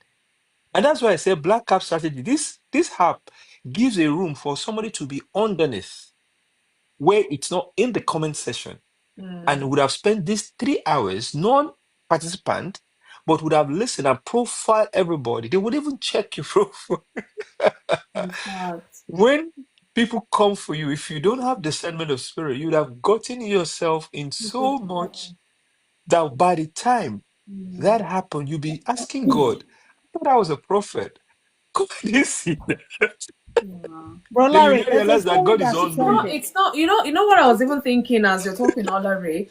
He's a selfish person. I don't know him. He sounds selfish because imagine you go all the way. You're a woman on in that car, so he expects you to drive all the way to wherever you're going to by yourself. Yeah. Anything can happen to you too. At that middle of the night, They don't care. They don't care. he should have thought They it's don't late. care. Don't let me. Why did he go to a man? Yeah, they don't care. They see, and you know something? They pray. Look, see this generation where we are now. One thing that I beg God for every day Honestly, more than ever, Christians need the spirit of discernment right now. God help We us. need it. We need it more. That is. Did you hear the story trending on? And I haven't seen much of it on TikTok. Well, me, I go to places where I know, because some room you bust into the things you see, you run back. Now, there's this latest trend. It's been on for a while, but I think people are just an issue happened about this lady that went on, this prayer group. Oh, that Now, one. have you heard it? Yeah. Sister Fumi, do you know that thing happened to a cousin of mine? For real. Yes. When it happened, we didn't know what it was. The same format. The same format says the same format. The same format. See, Kind-hearted, vulnerable yes, person who yes. just loves to help. Look, Yeah. they prey on people that you have the love of God, number one, you're rich. See, Ima is a fashion designer. When I was getting married, their dad stood for me as a dad to show you how close we are. Wow. So the elder sister is here with me, lives in UK here with me. She's the closest person to blood family to me. So she's like a distant cousin. My mom just called me and said Ima has gone, that she's lost her head, that she's in a mental home. And I'm like, what happened? She said she sold all her machine. A fashion designer she had 18 sewing machine. She sold everything, dispersed all her apprentices in the shop, and now said she's a pastor, that now she preaches, that she had a WhatsApp group where she preaches to people and all that. Now, where they lure you in is when somebody that loves God, they say it's a prayer group. You enter as a innocently, you join a prayer group, you start praying and all that. Now, there is nobody that's as harmful as somebody that is watching you, that has gone to gather, like my brother rightly said, that they will go and they will look at you, they will gather all the information about you, look at your profile, look at where you've been, and then by the time they are coming to you to do the submission, by the time they are seeing the prophecy about you, it's as a point they're seeing prophecy about your needs, then you fall if you don't know who you are. Because as I am, so You think nobody they're should coming to help you, not knowing Yes. that they have hidden Yes. agenda. Yes. So as a Christian nowadays, I tell my sisters, you need to know who you are. You need to have your identity so that when someone Suteya calls you up and say, I see you in my dream. I see that you're the prophet in your family. You tell them, the only prophet that I have is Jesus Christ. And he died for me on the church of Calvary, in the cross of Calvary. Don't tell me bullshit. You will tell them. Because if you don't, you're in deep oh no, honestly. And this doesn't have to do, it's not even outsiders. They're brethren, sisters, and brothers in the Lord too. Trust me, they will lure you. That girl lost everything. It was when this issue now happened on Instagram. And I called the sister and said, do you know what happened to sis? She was in a mental home and she'll be telling me about God. She she left the home, left the children, deserted the husband and said the husband is evil because they kind of isolate you. Yeah. The only reason why this one is trending is because the family is rich. For people that don't have money, don't have the money to Lots of people have constantly. gone through that, and till tomorrow they haven't It's not found that we it. know what has happened. So it's been happening for a while. Ima said, so when I was talking to my sisters, I said, "Sis, me, the money that she got from selling all the things in her shop, what did she do with the money? They will collect it. They will. They That's will. why we need to be careful. People who Very, very are careful. voluntarily coming to help Very, as very, well. very, very Because careful. I know God, like we said, God can send people to you, but this discernment now is even coming stronger. You have to be discerning. Discernment, you have You have to be very you need you to be have to be careful. We discerning. know all what is going on in today's world, let alone the part of the world we come from. Please, let's be careful where we're getting help from, who we're giving help to. All of these things matter because, like I said, there's danger in it. Whether Everywhere. we're giving and receiving, there's danger in it. And it's this discernment of spirit that can save a lot of us. Because some people, they're so generous to a fault. They don't even think twice. They don't. In fact, seeing this person is in need, they just run for it. Like it's like their lifeline thing, Yeah. And then at the end of the day, is harm that is done at the end of the day, even though the intention wasn't that.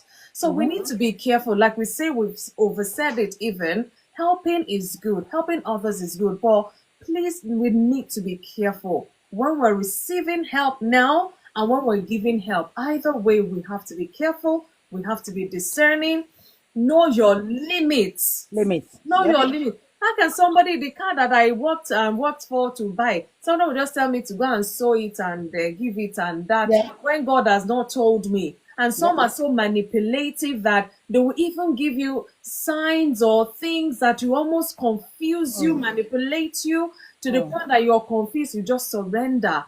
And until the deed is done, before some people come to their senses, Yeah. some people, like my sister said, they have mental health problems Yeah. Because the spirit because that of you. the depth of the manipulation. Yep. So we can see how dangerous it can actually be. So let's be mindful, hey, and teach our children as well to be discerning. You don't say they are children, hey, they're human beings. Yep. Not these children, they're not in our presence 24/7 every single day. We know that. Activities happen when we've gone to work and they are in school or they're wherever. Things happen.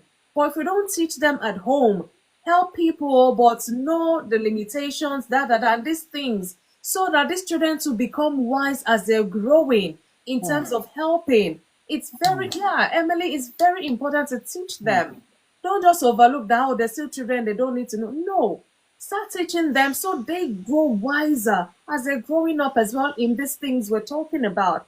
Don't say, oh, you're in the Western world, oh, you're okay, as those in Africa should be mindful. No. Anywhere you are at.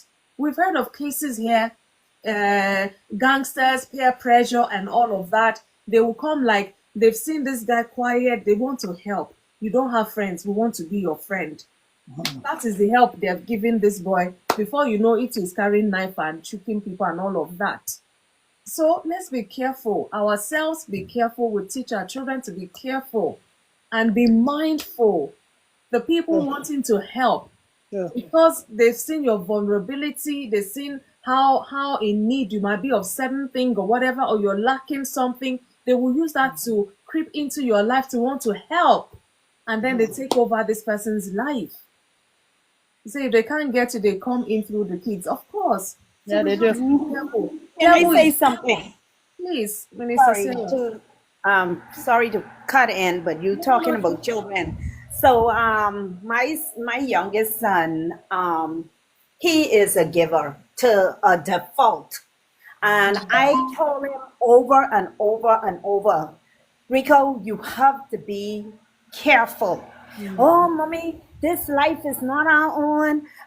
The Bible says, vanity of vanity, he'll buy his clothes, shoes, anything, car, whatever. And he sees somebody come with a story and he is going to give. So let me tell you the last story before he landed himself in jail, which I God. think was a setup, right? oh my God. So he started talking to a lady overseas because his baby mama, he and his baby mama split up. So he started to speak to this lady that was living in one of those Caribbean islands, not related to the Bahamas, but a Caribbean island anyway. And they talked for several months, I think almost a year or a year and a couple months, because he used to tell me, say, Mommy, see my friend, whatever, whatever. So finally he moved out of my house and he went to rent a little flat by himself.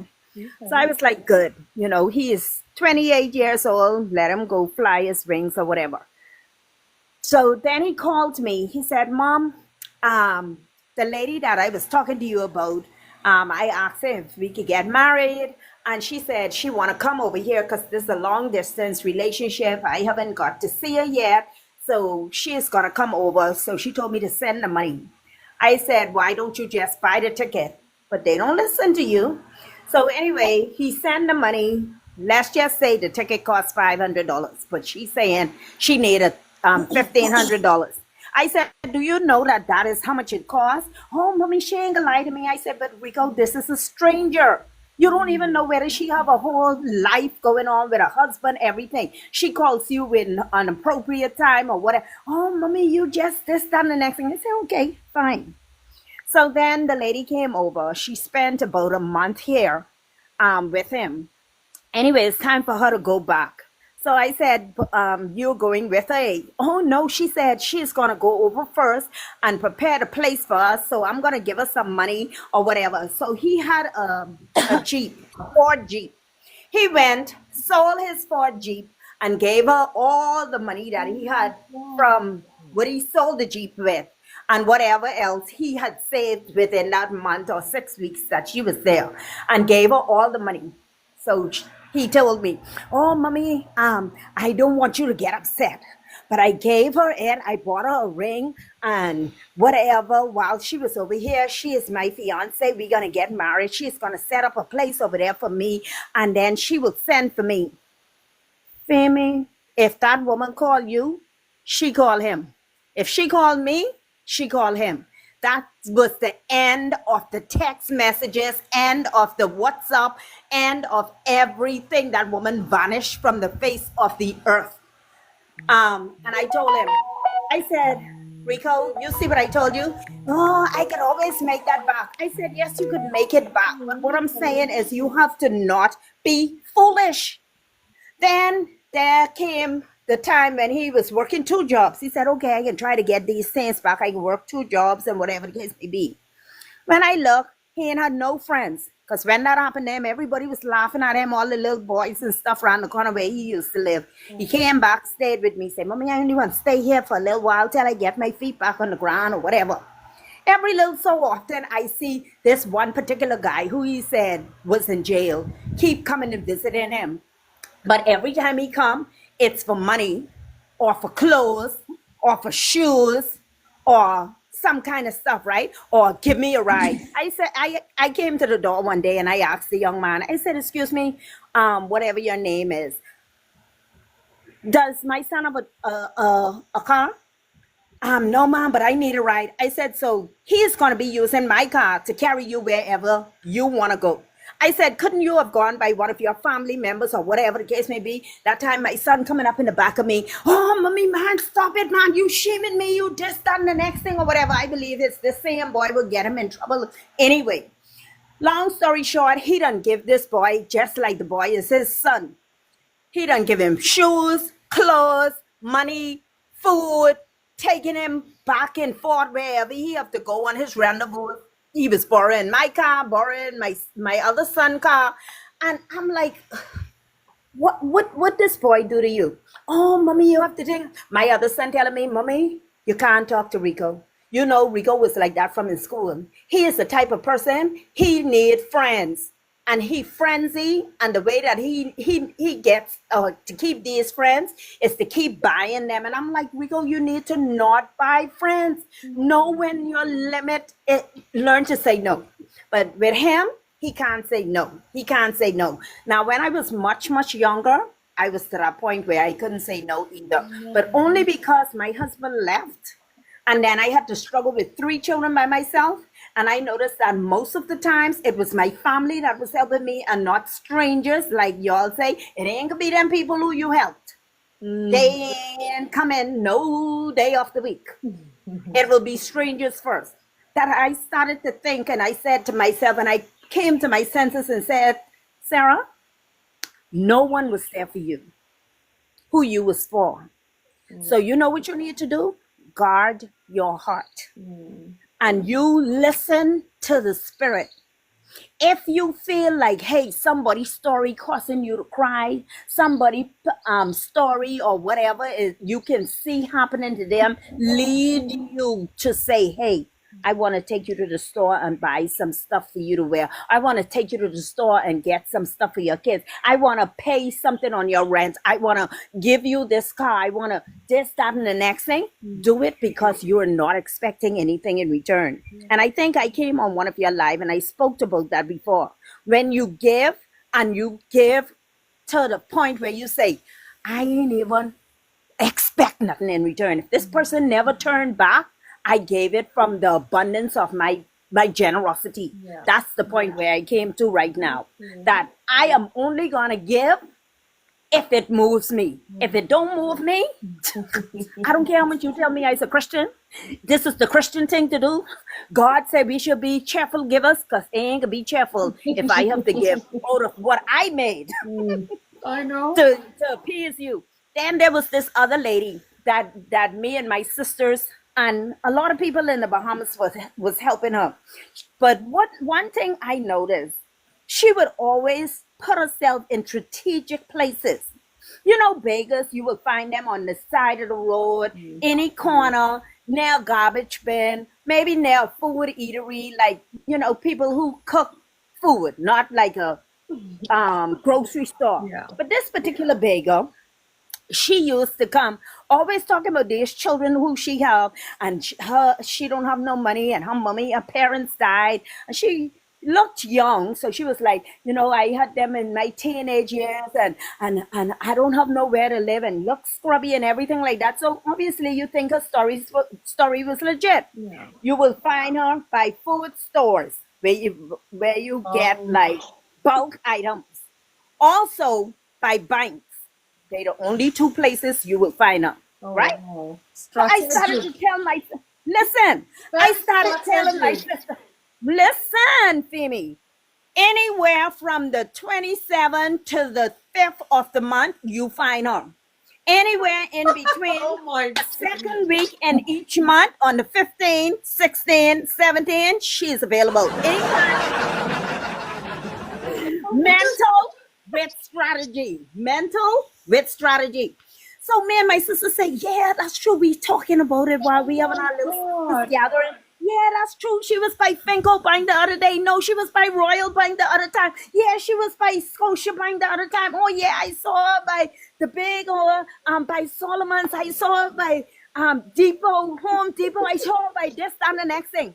So now my sister who used to work the central bank, she said, you know, some of the people starting to talk about her and saying that she's not poor. So it started to circle around in our community. And one lady, she told her, you know, I get in trouble with the apartment. I need $350 or whatever. So the lady who worked along with my sister said, okay, jump in my car. As smelly as you are, you know, she didn't tell her that, but, you know, say, jump in my car. Let me take you where you live.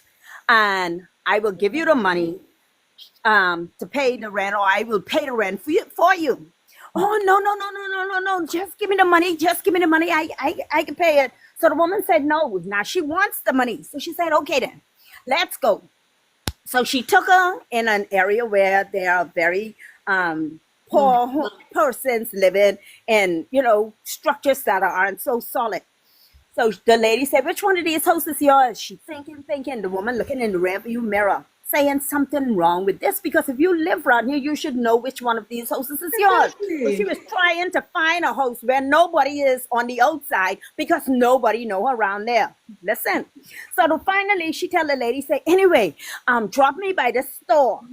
So the woman drop her there, say, can I come to pay? Say, is this where the landlord is? Do you live upstairs of this store, or whatever the case may be? Say, no, you could give me the money now. Say, because what I'm going to do is that I'm going to pay the gentleman, but if you could give me an extra 50, I'll just buy something from the store. The woman said, I'm not giving you anything, and I'm going to leave you right here.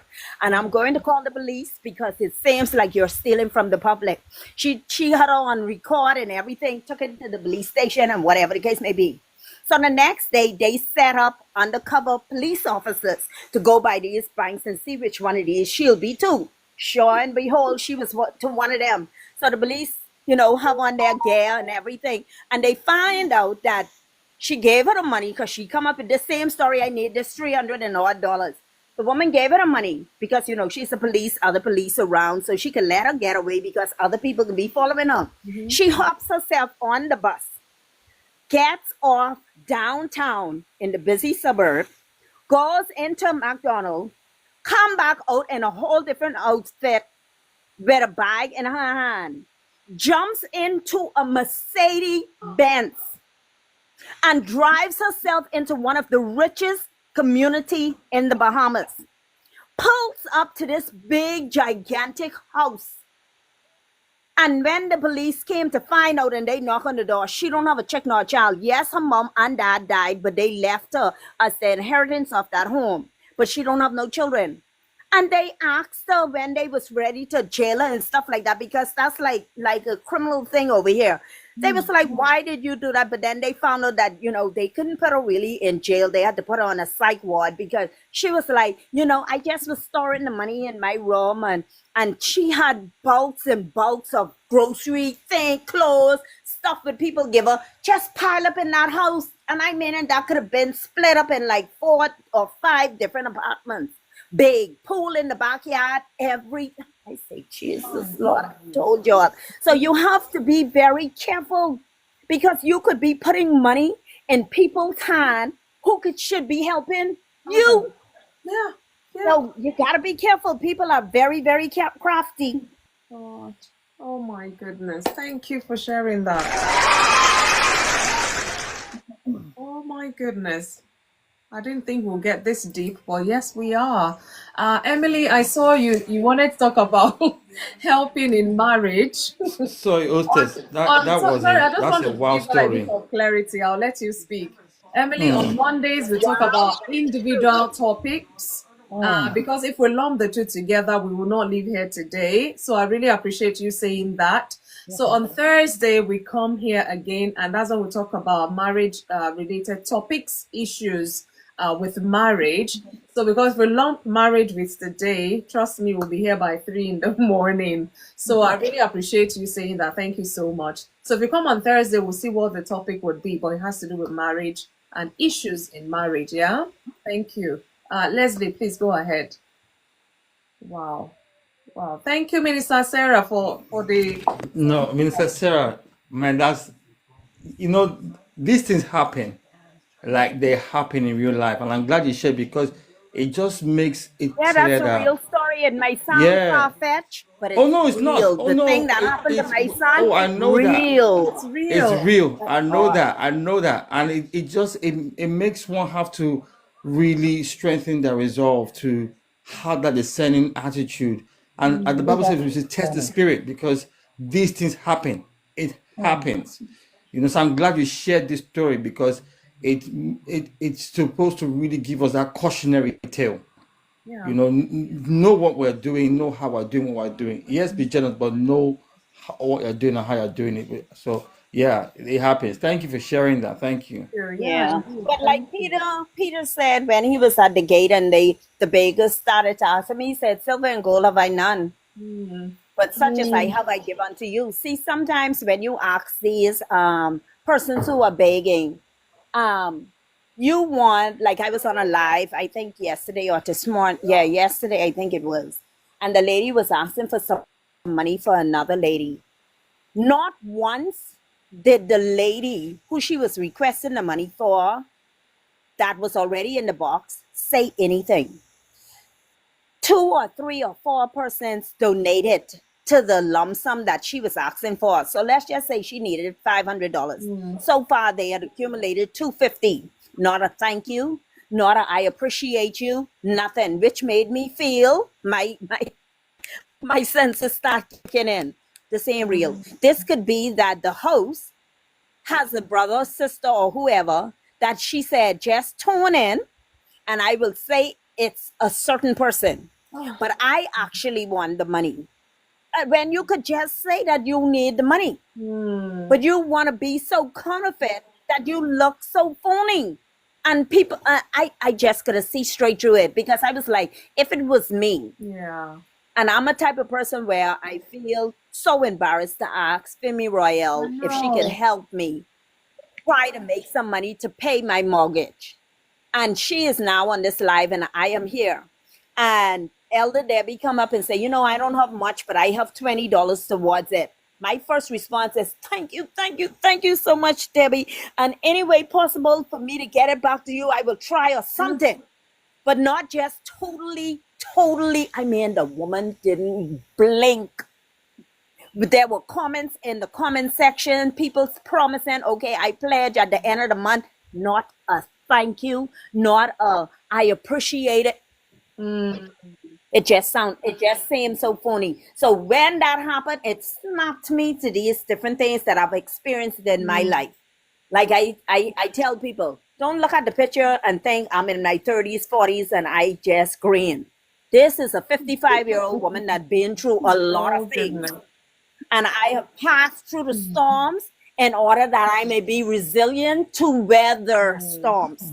So when you're coming at me, remember you ain't coming at nobody who just new to the strategies and wickedness and ploys and plots and plans and scam of the devil. Because it ain't really the people, it's the devil in them that is trying to seize what God has blessed you with. No, you know, there's too many things like that. You can tell a sincere person, and some people who really need it, that are sincere, they are normally the ones that don't ask. You just have to have the urge and feeling, and you'll say, you know something, I've seen you here every day standing by McDonald's, but you never ask anything. Can I help you? But those said who saying, can you help? You need to find out where they live. Because the majority of them, you give them $1. I don't want $1. I said I wanted $2. I said, oh, you have a limit. You don't take change. You only take dollars. Okay, you need to go find a job. Like Miles Monroe said, that's one of our former leaders. He said, teach people to fish rather than teaching them to give them droppings like an aquatic fish. Don't feed them, because if you keep on feeding them, they will never grow out of that. They will always need you. You give them a little bait and you say, with this bait, I am going. You see what the feeding of the 5,000 was? He gave Jesus 5 loaves of what? Five bread and 2 fish, 2 small fish. And Jesus multiplied that. So that means if I gave you, or on that live, the people gave you 250, you want the whole 500? Man, try to do the balance. And the thing is, this ain't the first time this woman has been begging for you. This woman begged for you several weeks back. No, you're not trying. You're not trying. Just like the woman said who gave the man the exactly. Just like the other live that I was on, and the man preaching, and testified and said the woman put him in her house. You can't tell me next year around this time you still living in that woman's house for free. That is just hoggish. You should be, like she said, staying in there. I give you a job. Let me see what you're going to do with the money that I give you. Number 2, by the time your wife come out, let me see what the 2 of y'all capable of doing. If the 2 of them capable of staying inside there, beating that woman her house down and taking every job, you never was in need, and that's why you end up on the street. My father, my former father-in-law is a pastor. And I remember when I was only 19 years old, before I had married his son, he and I were in the bus, because we had like a church bus, and he was dropping me home, and we saw a beggar on the street. And I reached out to give the beggar something. He said, Sarah, do not be quick to give every beggar. And I was like, that's so insensitive, because you are a pastor. He said, let me tell you something. Not everyone that asks have need. And you're gonna give your resources to the wrong person, and by the time the right person comes, you're not gonna have it. That's true. You're not gonna have it. You have to discern. You know. My goodness, thank you. Sorry, I just wanted to read one scripture because one thing keeps coming up, which is discernment and all that. In First John 4:1, it says, Beloved, do not believe every spirit. It said, but test the spirits to see, If it is of whether they are of God. yes, Because to see many whether false, it's it righteous says, or not. because many false, the reason why you're doing this is because many false prophets have gone Into the out into the world. world already. So they're even ahead. So that's why that is. And that's one thing that I resolved this morning where I says, I got it, I got it. Sharpen more of your discerning spirit. Discerning spirit is always for us to test that. So the key thing is this. For example, this platform is brought in most things that are isolated and pockets into a global point. I've experienced it in over 7, 8 months of giving millions and millions and all that, and I've seen that. giving all sorts of dollars. The point I've seen, because I said to myself at some point, there must be stop. What's going on? I'm not emotional, but what I wasn't doing was testing the spirit. And as soon as I begin, and like they said, if they don't get you, they get through your subordinates or through other people. So that's that at sin. But I had to take responsibility now and bringing back my A game, which was testing that. No more Godfather, but somebody who's going to be testing spirit. So you come to me for something, I'm listening to you, but I'm listening to the spirit of that. So, like you said, Minister, if not everybody that asks you for something has a need. Someone had told me something. He said he's asking you to help him out do his next degree. He said, but he hasn't even gotten the admission. And I laughed. I said, thank you very much. I said to that young man, I said, thank you very much. You've just spoken to me what God was trying to tell me. Because I was already emotionally moved. I said, oh, I'm going to do that. I'm sponsoring somebody who just collected something. People will ask you for breakfast. Who has money to buy data? To come onto Black App to listen to conversation and spend 7, 8 hours talking irrelevant things that was not going to change anything. Or they will ask you that they've not even eaten or they don't know what to eat tomorrow, and you'll be moved to say, oh, it's just 20 pounds, I'll send it, it's just 100 pounds. That's not it. No, it is.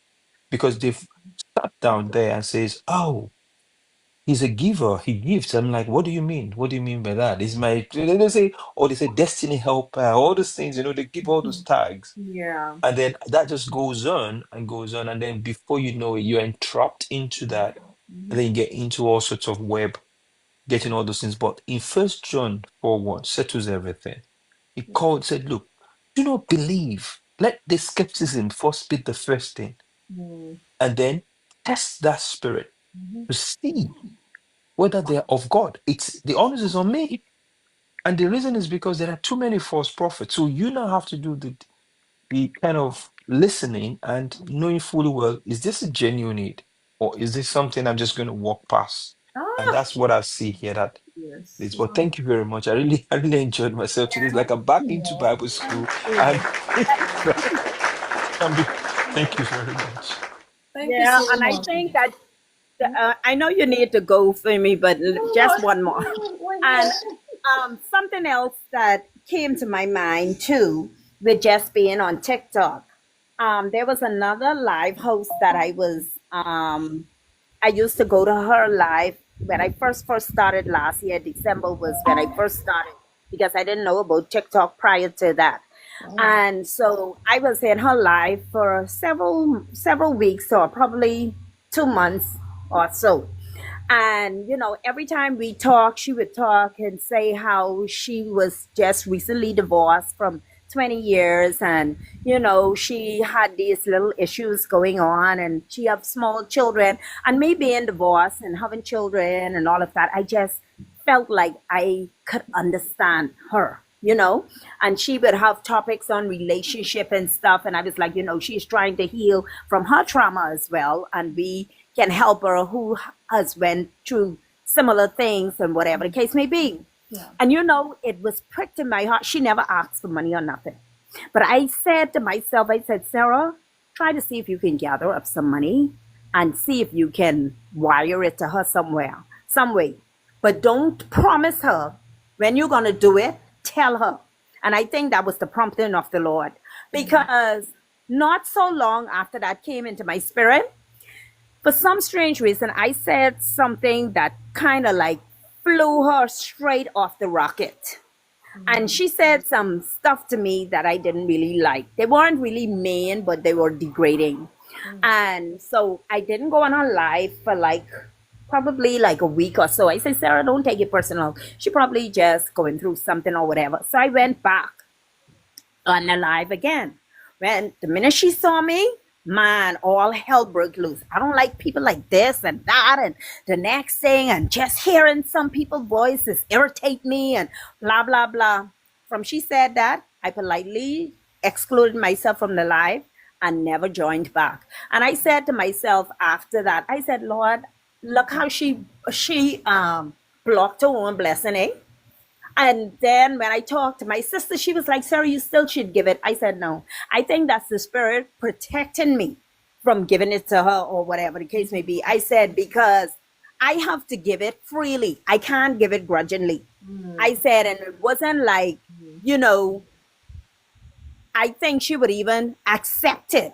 Because if you saying so much of these things about somebody, you know, and coming across to somebody that way, even if I do it, it might even like, I think there's another person that said sometimes in helping people, it can make them feel like you're trying to, um, what should I say? Like Degrade degrade them. them. Yeah. Right, making them feel less than or whatever. So yeah, like That at was the that, I question told for her, today. Can helping others preserve their dignity or diminish it? So they may feel yes. you're diminishing their dignity, kind of. Right, because see, I was on the live. I was just basically telling my story and stuff like that. And so if she asks a question, just like how you were asking questions, I'll give my advice or take it from my point of view or my perspective. Or sometimes I will Google and whatever. But like I said, when she said those things after I said something on a live, and I was like, no, I mean, I'm so sorry. And I mean, she just, wow, wow, wow, wow. And even one of her, you know, like in some lives they have like a person that comes and join you that have their own life. So that person came up and said, oh no, Miss so and so, don't do that to her. She's a guest. She is taking her time, her free time to come and be on your life because, oh, I don't need nobody on my life. He said, no, don't say that. Because if you don't have anybody on your life, you would not have a life. Oh, I don't need her and people like her and this and the next thing. And like I said, I stayed off it for a little while because I figured maybe she might have had something happen to her that day. And based on the topic, she wanted it to go whatever answer she think we should say. But I might have triggered something being honest and, you know, just saying, you know, whatever I said. And then when I came back, I was like, no, she still have this hostility. So I think I'm just going to have to remove No, I myself, just you kept know. hearing, by their fruits you shall know them. And these are Yes. things we need to pay attention to. And it still boils down to what we're saying. Olore said, everybody's saying discernment.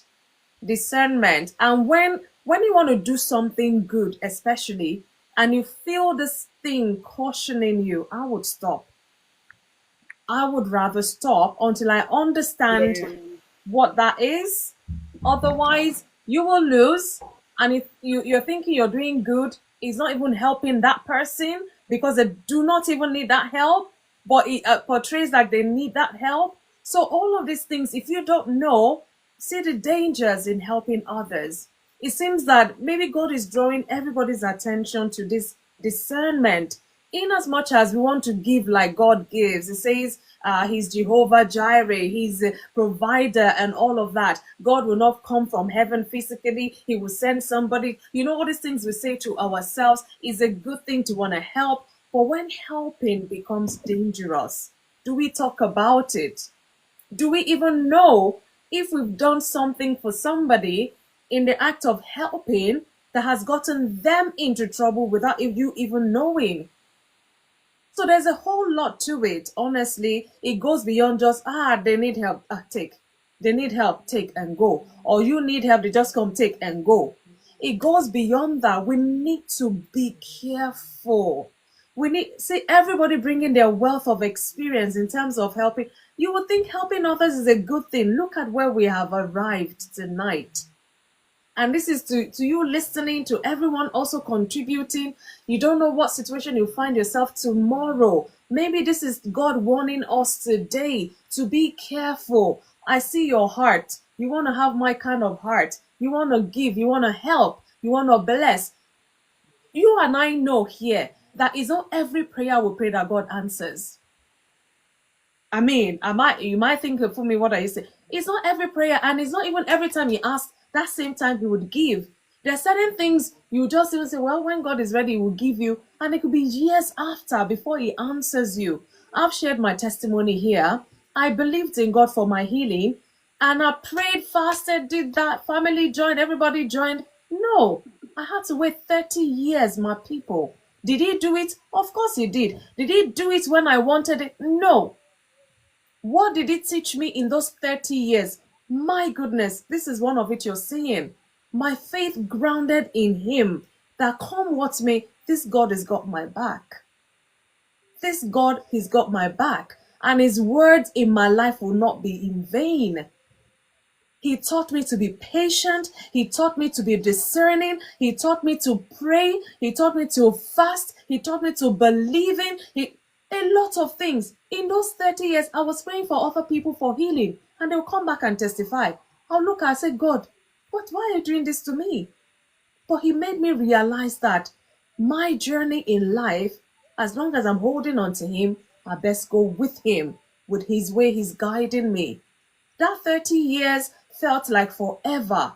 But the moment he did it, in fact, my mind was not even there. Even the day I received that healing, I just stood there, I was looking like, why now? So when you want to help, it's good to want to help. But you really need to look beyond the physical. Because like a lot of us have said, it's spiritual act. As you're helping, Emily shared so many stories. Some people are preying on your spiritual intelligence even to let you know how deep these things are. Some people, all they want from you is something off of you to even hurt you. We all know where we're coming from. Sometimes we don't want to talk about these things, but we've seen it happen over and over again. Do you know, there was a time in my life that I didn't understand. And the Holy Spirit, there was a time I was in hospital and he was showing me, I was dreaming that they've got my picture in their hand. And it's like they're doing incantation or doing something. And I'm like, who could that be? I said, Lord, this is like, how am I going to know who this person is? Guess what? I started praying about it, even in the hospital. And guess what? God brought this person to come and visit me. And the moment they entered, I just heard, this is the person. I'm not telling you fable to let you know how deep these things can be. And this person brought an envelope. I don't know till tomorrow. This God, I can't stop serving him. I cannot stop. This person brought an envelope and I thought it was like get well soon card. They greeted and left. My husband was even in the hospital at the time with me. And then we opened the envelope. My goodness, it was my family photo in there. They said there was an event, they took picture, and before they gave us the photo, we had gone, and they held it for God knows how long. And the photo, if you look at it, it's like it's been rumpled kind of. And when they left, I grabbed my husband. I said, look at. So don't just do things because you feel like doing. Oh, let's just do. It's good to be compassionate. It's good to be caring. It's good to want to help. But know that there's a thin line in there. And God will not want us to get harm. Because sometimes we do get harm even though we're God's children. So let's be careful. Mindset moving forward. You feel the need to help somebody or they've come to you for help. Don't just do. Pray about it. Ask the Holy Spirit, how do I do this? What would you have me do? Because you know all things that I don't know. He will tell you, except you don't have that relationship with him. Sometimes when I tell some things, it's like stories. It's like, is this real? Sometimes, like I said, a lot of you were triggering some incident coming back to me that I'd never even paid attention to. But as you lot were speaking, I was just remembering, and hence me talking about this photo one. You can imagine God's got your back.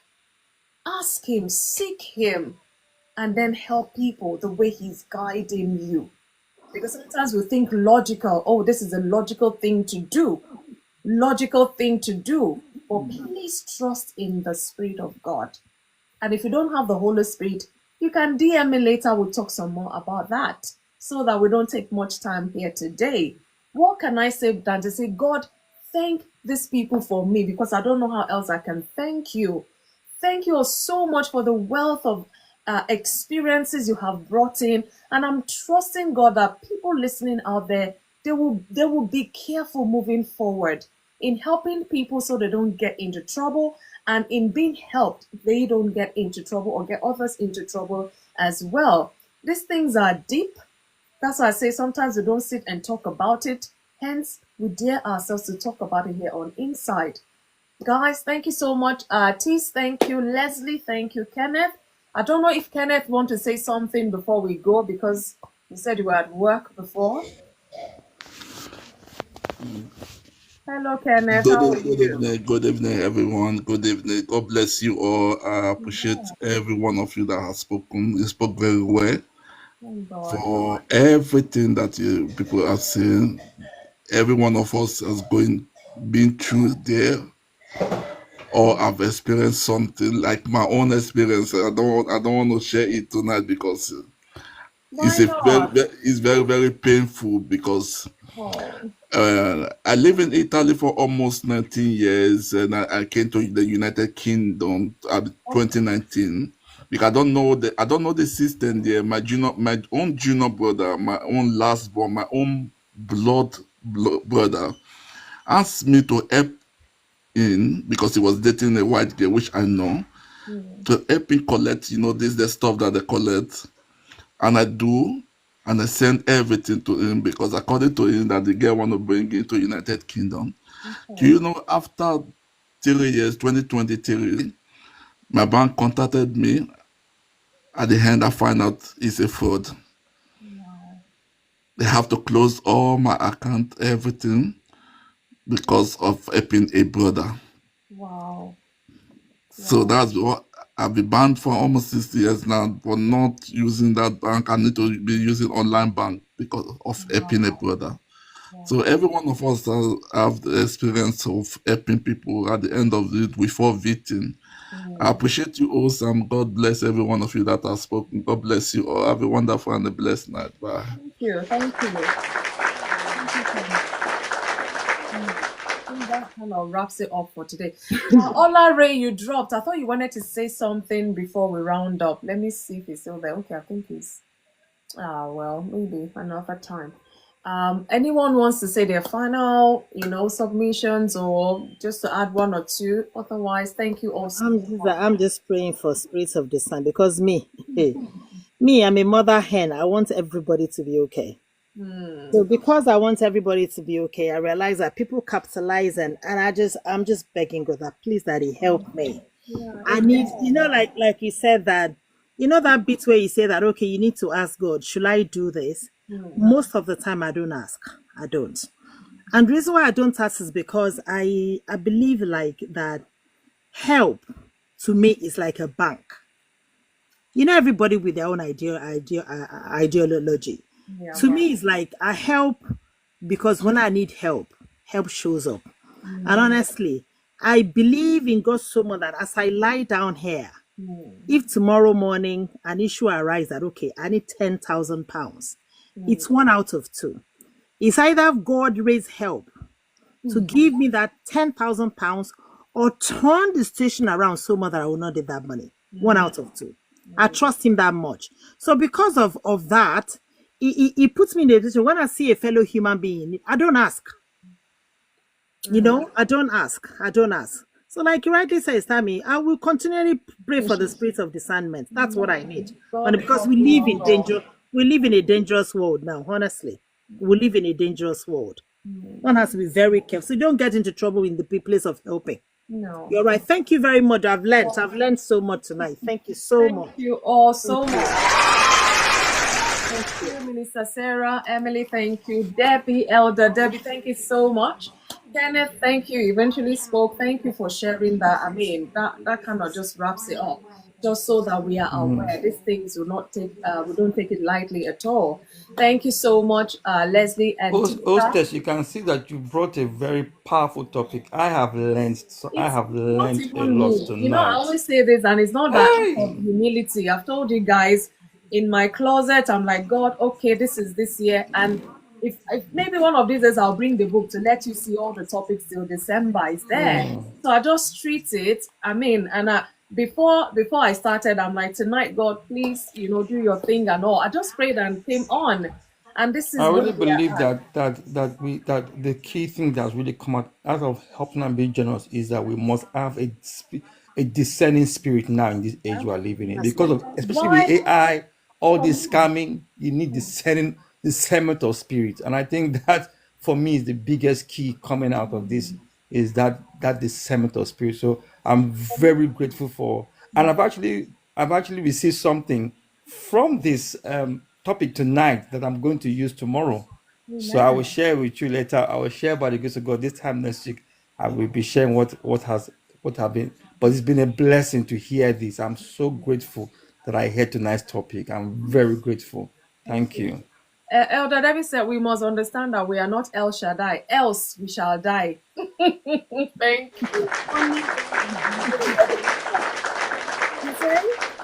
I said only God is Jehovah Ebenezer. Yabio, yes, so he's the only one, he's the Alpha and Omega. Even the Bible said, let your moderation be known to all men. It's not just in our dressing, it's not just in, even when you are helping. Everything we do. Because some help can lead you where you don't want to know.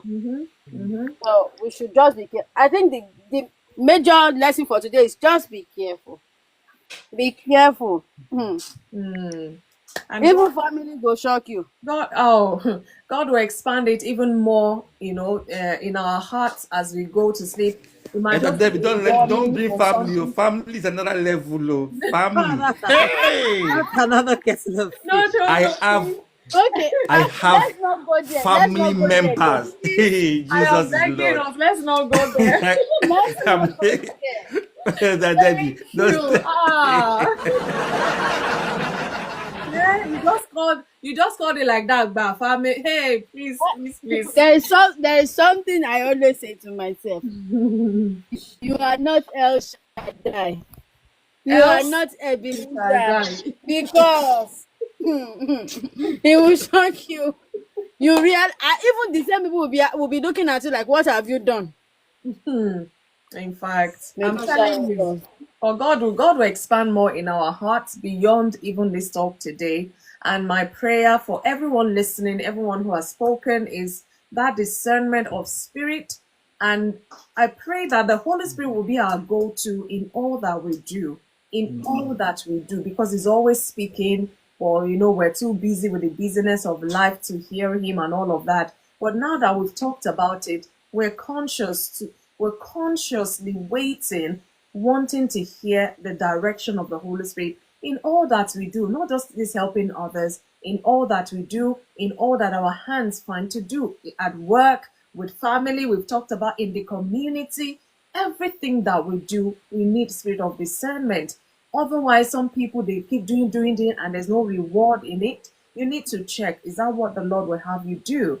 And sometimes you don't know you've done something, and you've received this big reward, and you're wondering, what did you do? That is when you follow the guidance of God. So, thank you once again. Thank you for the likes. Thank you for the gifts. Thank you for the everything, honestly, for sharing. I really appreciate you all. And my prayer is that God will reward every single one of you. Honestly, that's my prayer for us. Thank you all.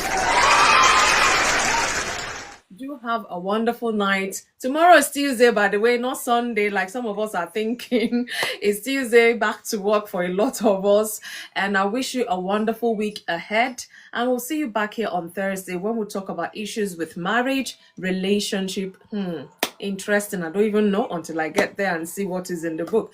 But thank you all so much. Have a wonderful night rest. God bless you all. God bless you. Much love from myself. Good night, everyone. Good night. Thank you, Minister Sarah. Debbie Gaz is my offering. Thank you. Thank you. T-Star for autism. Thank you. Leslie, thank you. Kenneth, thank you. Elder Debbie, thank you. Ola Ray, I know he's dropped off. Emily, thank you. Minister Sarah, God bless you. Thank you all so much. Good night, everyone.